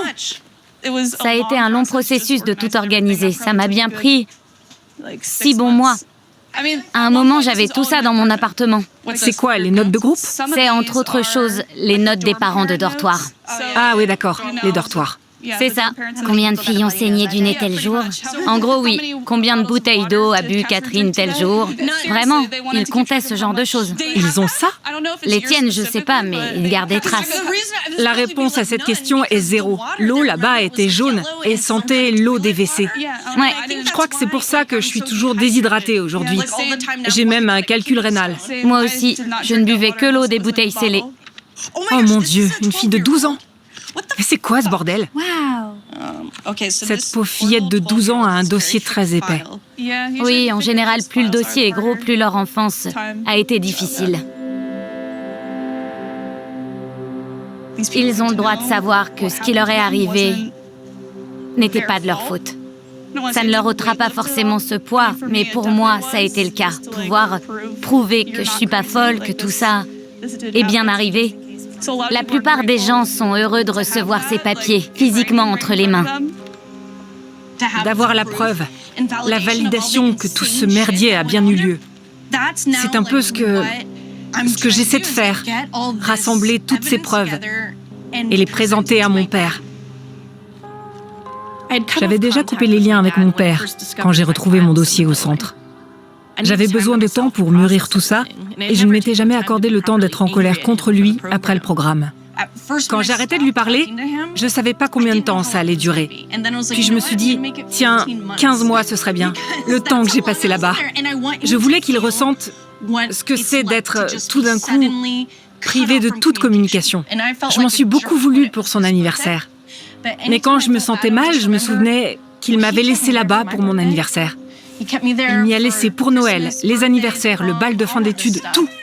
Et il ne s'est jamais excusé, ni n'a compris ce qui s'y passait. C'est la seule possibilité qu'on a pour guérir. Ils doivent comprendre exactement où se situent leurs regrets, comprendre ce qu'on a vécu, le désespoir et l'abandon auquel on a été soumis, et la torture psychologique qu'on nous a fait subir. Mais j'y vais un peu à reculons, donc si jamais t'avais un fichier qui m'aiderait à lui dire « Tu vois, papa !» Après 15 mois sans aucun contact, j'ai décidé de reprendre la conversation avec mon père, mais par écrit. Il devra gagner le droit à un appel. Ça ne l'a pas empêché de me laisser une tonne de messages vocaux. Bonjour Catherine, c'est papa. J'aimerais te voir, qu'on ait une longue conversation à propos de tout ça. Que tu me racontes tout et qu'on puisse se parler. Je lui ai répondu, je comprends la frustration que tu dois ressentir et que tu veuilles m'appeler pour qu'on parle de tout. C'est ce que je ressentais dans le programme. Mais je n'avais pas droit au téléphone. Je te parlerai quand je serai prête. Mais pour le moment, je suis occupée à trier tous ces dossiers qu'on a retrouvés. C'est beaucoup de travail. Et tu as encore beaucoup de choses à apprendre. Suis ton programme.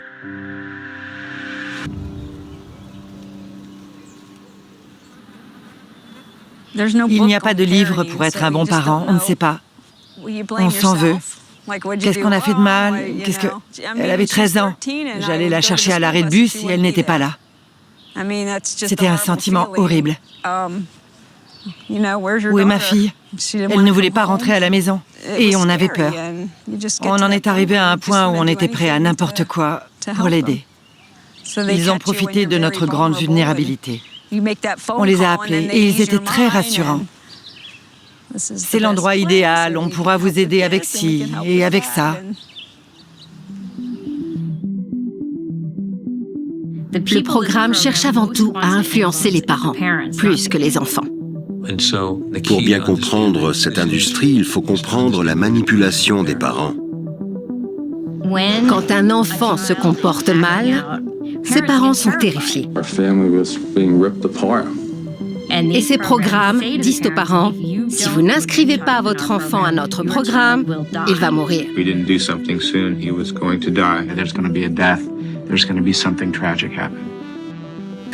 Mais soudain, quelqu'un arrive avec des réponses à toutes vos questions. Tous les problèmes disparaîtront si vous m'achetez ce que j'ai à vous vendre. Les parents se laissent convaincre qu'il s'agit de la seule chose qui pourra aider leur enfant. Pensez aux gens qui entrent dans une secte. Ils cherchent tous une solution simple à un problème compliqué. Là, les enfants n'étaient pas dans une secte. Ce sont les parents qui y étaient. En général, on retrouve un proche du père qui a lui aussi un enfant dans l'un de ces centres. Et il le recommande à votre père.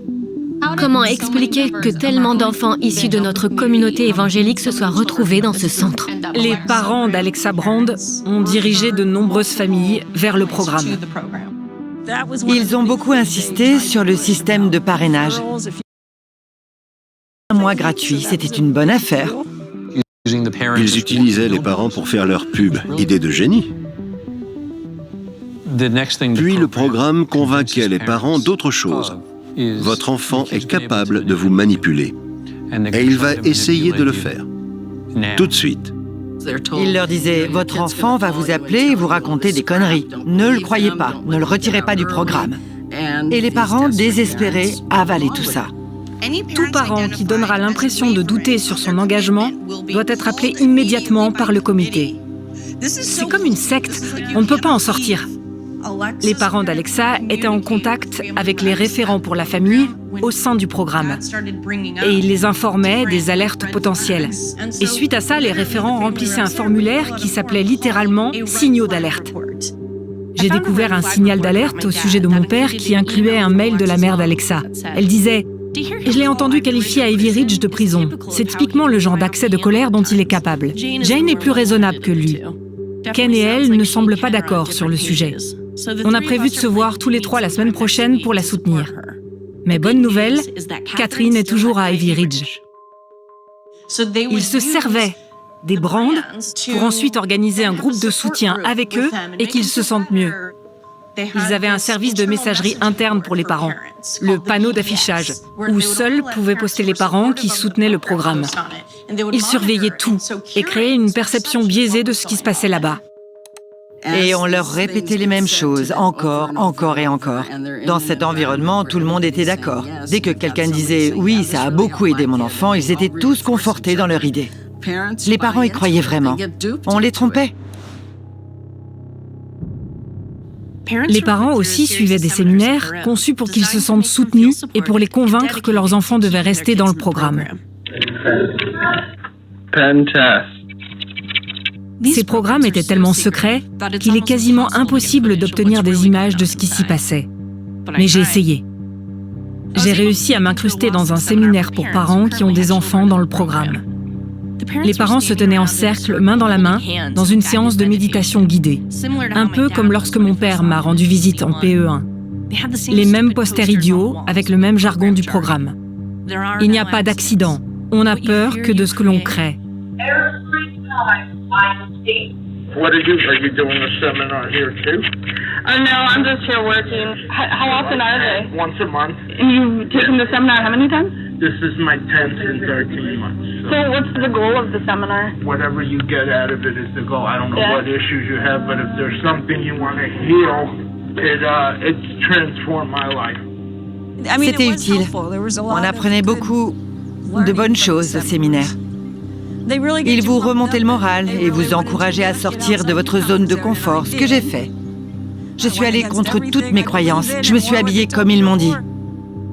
J'ai beaucoup de mal à m'imaginer mon évangéliste de père si dogmatique participer à ce genre de séminaire. Se dandiner habillé en femme dans une salle pleine de gens. Comment ces séminaires, qui étaient si dévastateurs pour nos psychés d'enfants, pouvaient-ils avoir une telle emprise sur nos parents ? D'un, leur séminaire était très différent des nôtres. Et de deux, ils pouvaient rentrer chez eux.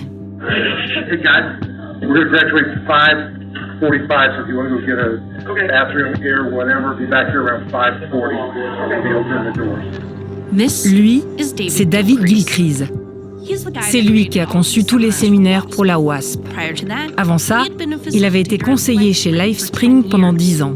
Les conseillers étaient connus pour être de vrais dictateurs, très méchants envers les participants.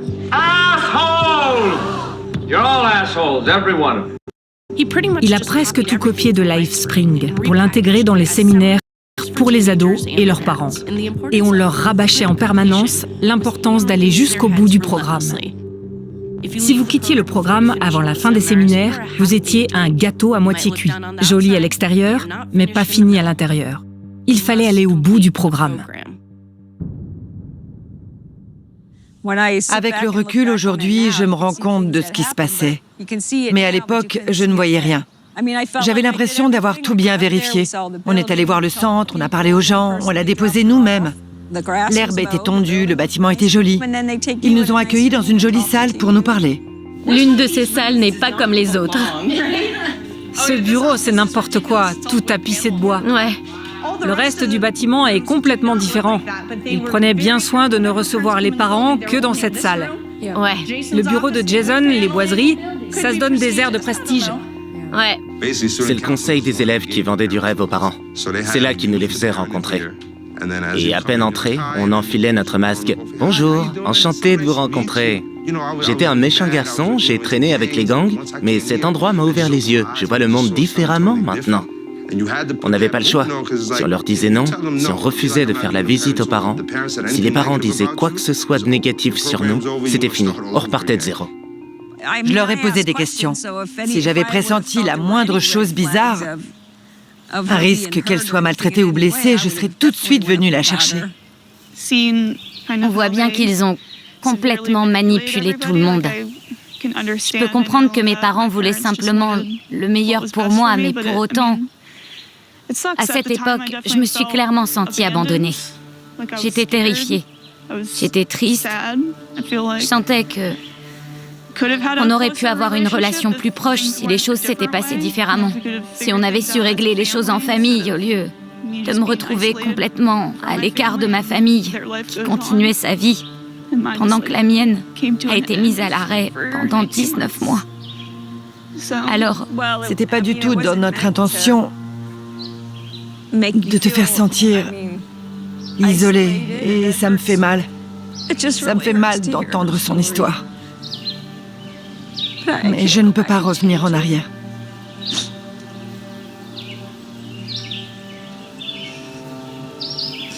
Je suis désolée.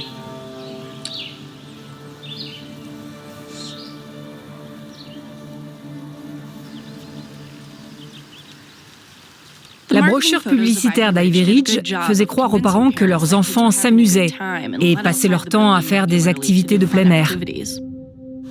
Ils appelaient ça des activités, mais c'était juste des coups de pub. Pour tenter de passer pour une école normale, ils ont organisé un bal pour les niveaux 3 et supérieurs. Ça a été un choc pour nous, qui n'avions pas le droit de regarder les garçons. Je suis même apparue avec Molly et Diana sur la newsletter destinée aux parents. Ça ressemblait de loin à un bal de fin d'année, mais c'était une imposture, comme tout. C'était de la pub. Regardez, on a des activités extrascolaires. Vous avez vu nos pom-pom girls ? Mais en tant qu'élève, après avoir passé 18 mois enfermés, on était malgré tout contents de ce semblant de normalité. Quand on est privé de tout, au moindre signe d'amusement, on y va sans se poser de questions. Et dès qu'on rentre, on nous rappelle d'emblée qu'on n'est pas libre. On n'a aucune liberté. Le responsable des photos publicitaires était Tom Nichols. Tom était le coordinateur des relations publiques à Ivy Ridge. C'était un politicien local qu'ils avaient engagé pour faire reluire le programme. Il avait même emmené les hauts niveaux faire du porte-à-porte après l'émeute pour rassurer les habitants. Molly comptait parmi les élèves qu'il a emmenés avec lui. Depuis, Tom est devenu pasteur dans une église des environs. On a décidé d'aller lui rendre visite. Qui aurait cru qu'on se retrouverait à s'infiltrer chez un pasteur de la région?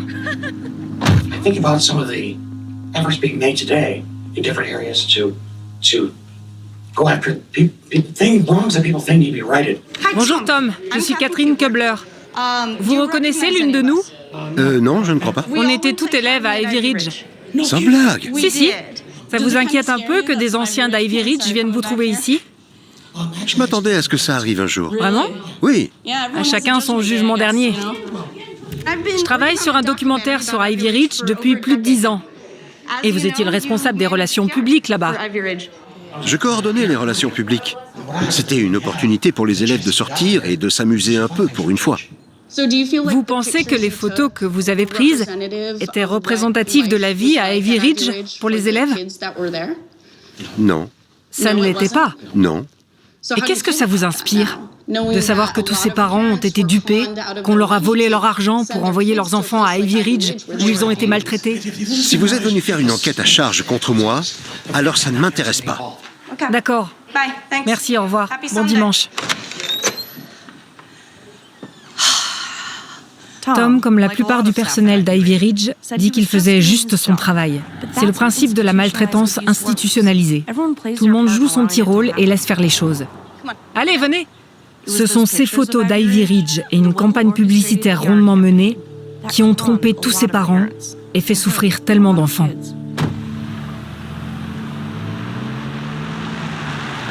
Quand on a été humilié et qu'on a dépensé beaucoup d'argent pour un traitement, c'est très gênant d'admettre qu'on a été nul. C'est très gênant de le reconnaître. C'est horrible pour les parents d'admettre qu'ils ont envoyé leurs enfants dans un endroit où ils ont été maltraités. Pour votre père, c'est certainement très compliqué de devoir affronter le fait de vous avoir envoyé là-bas. S'il ne l'avait pas fait, vous seriez quelqu'un de différent. Et c'est difficile pour les gens d'accepter cet état de fait. Oui, absolument. Il m'a fallu plusieurs années pour tenter de déprogrammer mon père, pour essayer de lui faire comprendre qu'il s'agissait d'une secte et d'une arnaque, et pour qu'il comprenne la profondeur de ma douleur, de mon mal-être et de la maltraitance que j'ai vécue. Vous auriez des conseils pour déprogrammer mon père? Vraiment, il est toujours... Chère Catherine, nous avons tout dit du programme, nous tournons en rond. Je ne serai pas capable d'être constructive dans cet échange de lettres où je me répète. Si votre père vous dit « Pourquoi tu parles encore de ça ?», c'est qu'il ne comprend pas les effets que ce traumatisme a eu sur vous.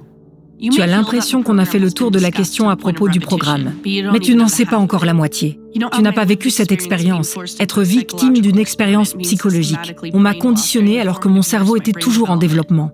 Alors non, je n'ai pas fini de parler du programme. Je pense que je n'arrêterai jamais. Vous devez en passer par là pour intégrer cette expérience et pour essayer de comprendre ce qui a bien pu vous arriver.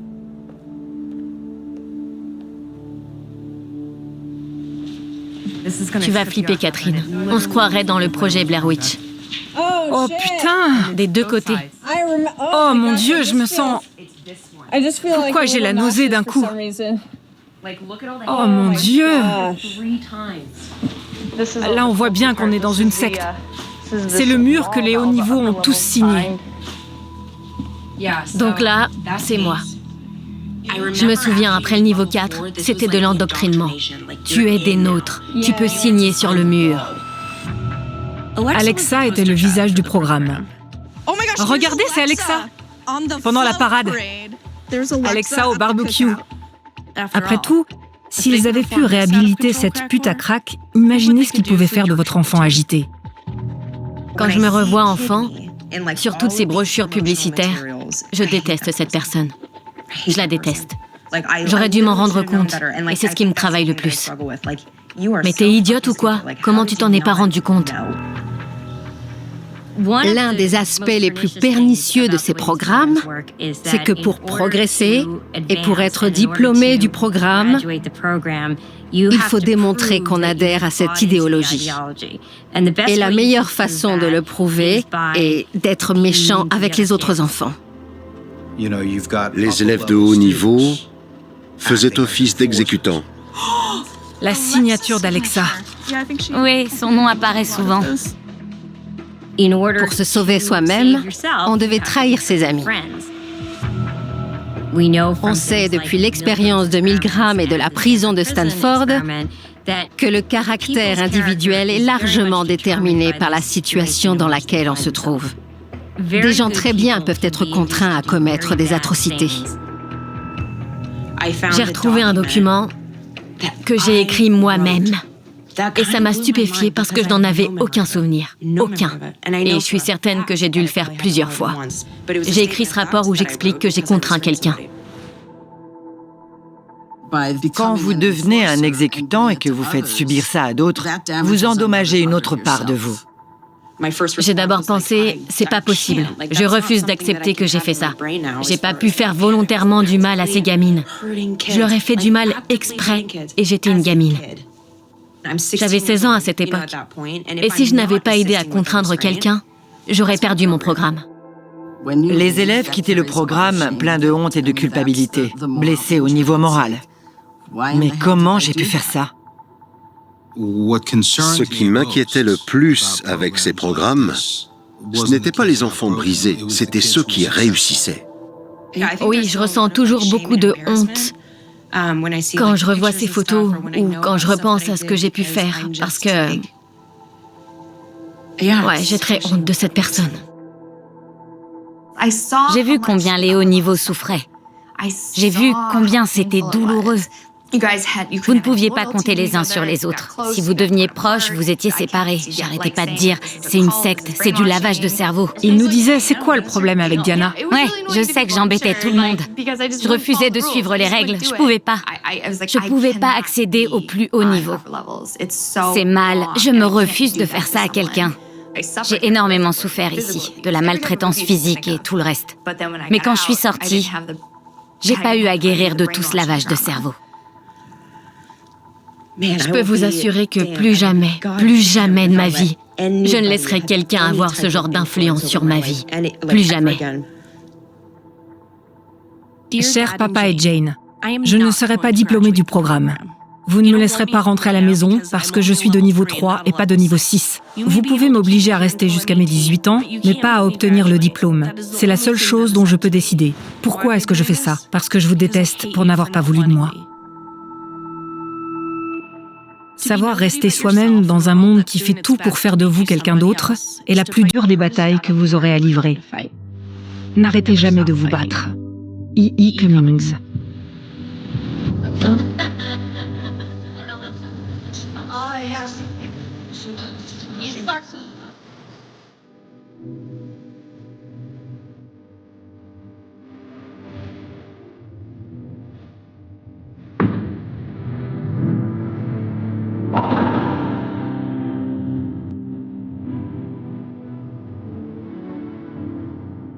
Alors, tout le monde à cette table a été diplômé, sauf Catherine, espèce de lâcheuse. J'ai décroché. Je voudrais quand même qu'on parle des jeux auxquels il nous faisait jouer, à la toute fin. C'était comme un jeu d'échecs complètement barré. Un concours de popularité.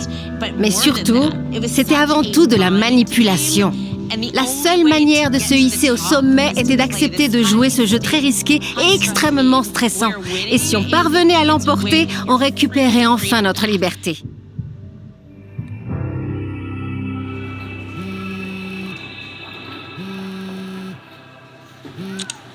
Bonjour, c'est Alexa. Qui c'est? Vous avez laissé un papier dans ma boîte aux lettres? Oui. Je ne vous ai jamais traité de putacrac. Je ne comprends pas ce qui se passe. Non, vous n'avez pas spécifiquement dit ça, mais c'est le surnom qu'on m'a donné au séminaire après que vous avez dit à mes parents que j'étais une toxicomane. J'ai retrouvé mon dépistage, il était négatif. Je ne me souviens pas avoir menti à vos parents. Moi, je m'en souviens. Bon, et où est-ce que ça nous mène? Je me demandais si vous accepteriez qu'on parle de certaines choses qui se sont produites à Ivy Ridge. Et de quoi voulez-vous parler? Vous savez, le plus triste dans cette histoire, c'est que vous avez toutes beaucoup de reproches à me faire. Alors que parmi tous les membres du personnel, je peux vous dire que j'étais l'une des seules à vraiment vous aimer et à me préoccuper réellement de votre sort. Si vous tenez vraiment à ces filles, vous pouvez nous aider. Pourquoi est-ce que vous avez attendu toutes ces années? Parce qu'on a enfin des preuves. On a les documents, on a les mails, les vidéos de surveillance, on a tout. Je veux bien vous croire. Oui, ils vous ont fait des choses qui n'étaient pas bien. Vous croyez vraiment en ce programme? Vous croyez vraiment que c'était adapté à des enfants? Pour tout vous dire, je crois que moi aussi j'ai été un peu manipulé. On m'a fait croire que ce programme fonctionnait et qu'il allait sauver les enfants. Vous accepteriez de parler à mes parents? Pour leur dire quoi? Que tout le programme était un mensonge, qu'on les a trompés, arnaqués, qu'on leur a menti sur leur fille et que ça a fait voler en éclats leur famille. Que vous acceptez votre responsabilité dans tout ça. Voilà ce que je veux. Je n'endosserai pas la responsabilité de quelque chose que je ne pense pas avoir fait. Dans ce cas, vous ne suivez pas votre programme. Vous jouez la victime. Ce n'est pas vous en tant qu'individu. C'est votre rôle au sein de cette institution. Voilà tout le problème, Alexa. Le voilà le putain de problème. Vous voulez me faire endosser toutes les responsabilités. Pas du tout. Si. Pas du tout, je vous l'assure. Pas du tout. Vous n'êtes que l'une des nombreuses responsables des traumatismes qu'on a traînés toutes nos vies.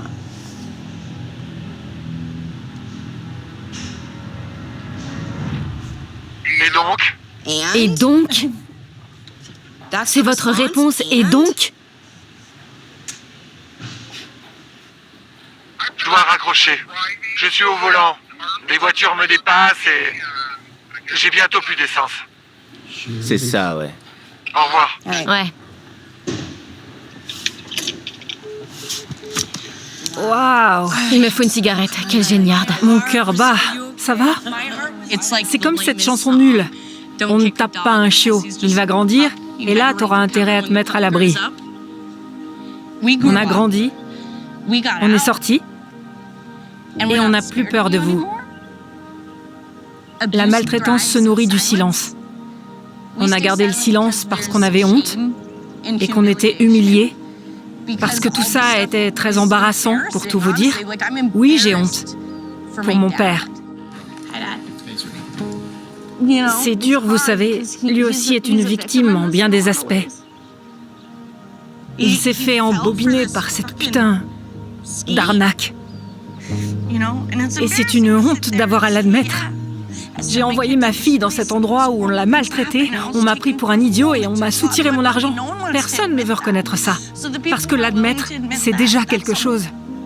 Chère Catherine, j'espère que tu entendras mes excuses pour t'avoir causé du tort et que ton cœur me pardonnera.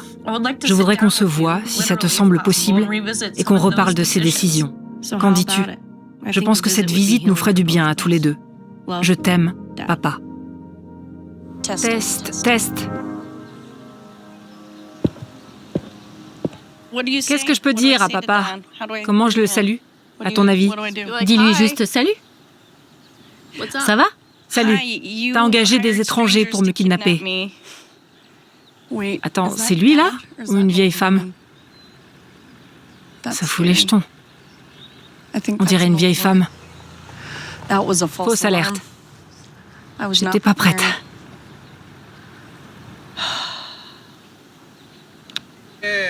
Ah. Comment ça va? C'est quoi ça? Je suis en train de filmer. Je peux t'embrasser devant la caméra?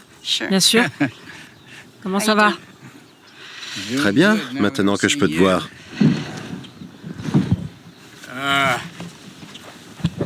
J'espère que la caméra ne te dérange pas. Mais vu ce que tu m'as fait par le passé, je préfère garder des traces de tout.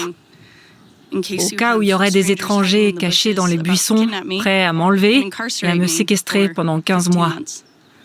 Il n'y a personne. Qu'est-ce que tu réponds à ça? Je suis désolé pour ça. Bon. Fin de tournage.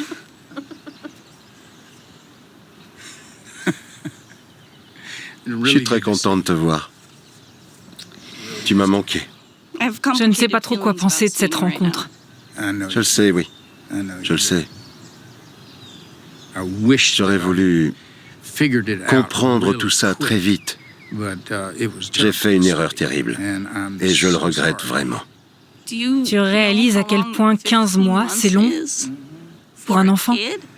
Oui, ça a été horrible.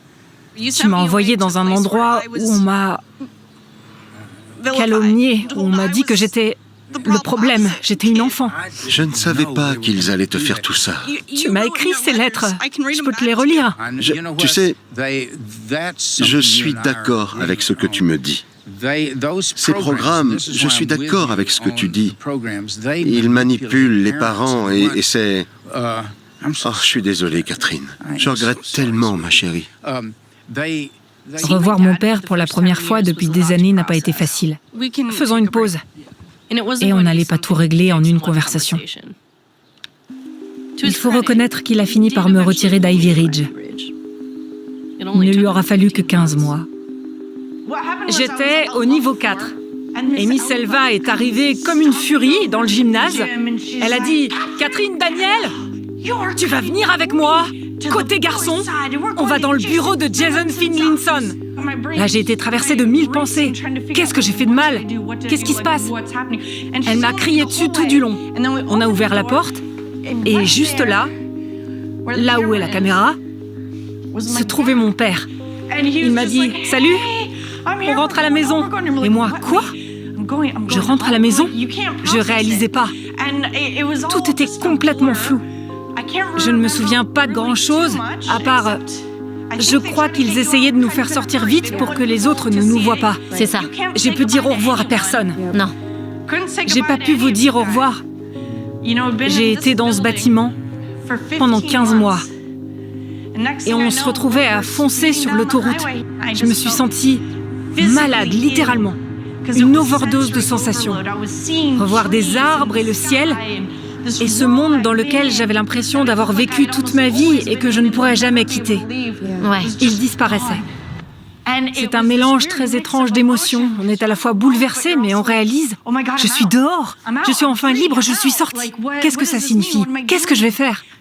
Et puis, bon, ça a été le début des angoisses chroniques qui ne m'ont plus quittée. Comment j'étais censée m'adapter à la vraie vie après toutes ces conneries?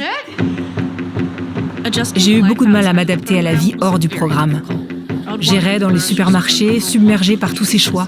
J'ai eu des crises de panique au moment de commander chez Taco Bell. Yeah, just give us a sec. Pepsi. Pepsi? Oh no, not Pepsi. Je souffrais d'une anxiété sociale extrême, dont je souffre toujours. J'ai raté une année entière de culture pop. Je pourrais glisser ici une blague de la série Unbreakable Kimmy Schmidt. That's gonna be, fascinating transition.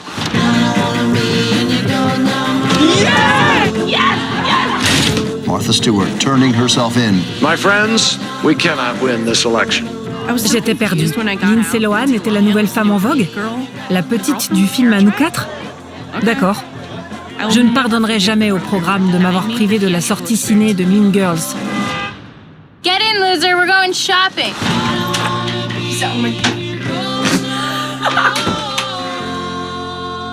J'étais sortie, mais je n'étais pas libre pour autant. Je vivais avec la peur constante d'être renvoyée là-bas. Je marchais sur des œufs devant ma belle-mère et je comptais les jours jusqu'à mes 18 ans. Quand mon amie Diana a été retirée d'Ivy Ridge, elle n'a passé que quelques mois chez elle avant d'y être renvoyée. Mais cette fois dans un autre programme, Midwest Academy à Keokuk, Iowa. Le directeur Ben Train a récemment été reconnu coupable d'abus sexuels sur les enfants du programme. Il a emmené Diana et quelques autres filles en excursion à la campagne pour leur PE3 où elles obtiendraient leur diplôme. Quand j'ai reçu mon diplôme, on a fait un détour par la propriété de Litchfield. Je dis propriété, mais c'est un canyon, une vallée. Oh, c'est quoi ça? C'est la maison des domestiques. Et ça, c'est la maison des employés du ranch qui s'occupent des animaux. Il y avait des terrains de basket, plusieurs piscines, des étangs, des rivières, plusieurs maisons d'invités. Ils avaient toute une pièce consacrée aux animaux qu'ils avaient tués dans des safaris. Et il y avait aussi une fontaine super élaborée avec des statues de tous ces enfants. Genre, dans cette pose avec de l'eau qui leur coulait des mains. C'était très bizarre. Après 22 mois à Ivy Ridge, puis 1 an et demi de plus à la Midwest Academy, Diana aura passé 3 ans et demi dans le programme pour un coût de plus de $175 000. Après le PE3, quand j'ai dit à ma mère ce que j'avais vu chez Litchfield, je me souviens de son visage. Elle a dit « Voilà où est passé tout notre argent ». Dans Le Comte de Monte Cristo, Dumas écrit « Si vous voulez découvrir le coupable, cherchez d'abord celui à qui le crime commis peut être utile ».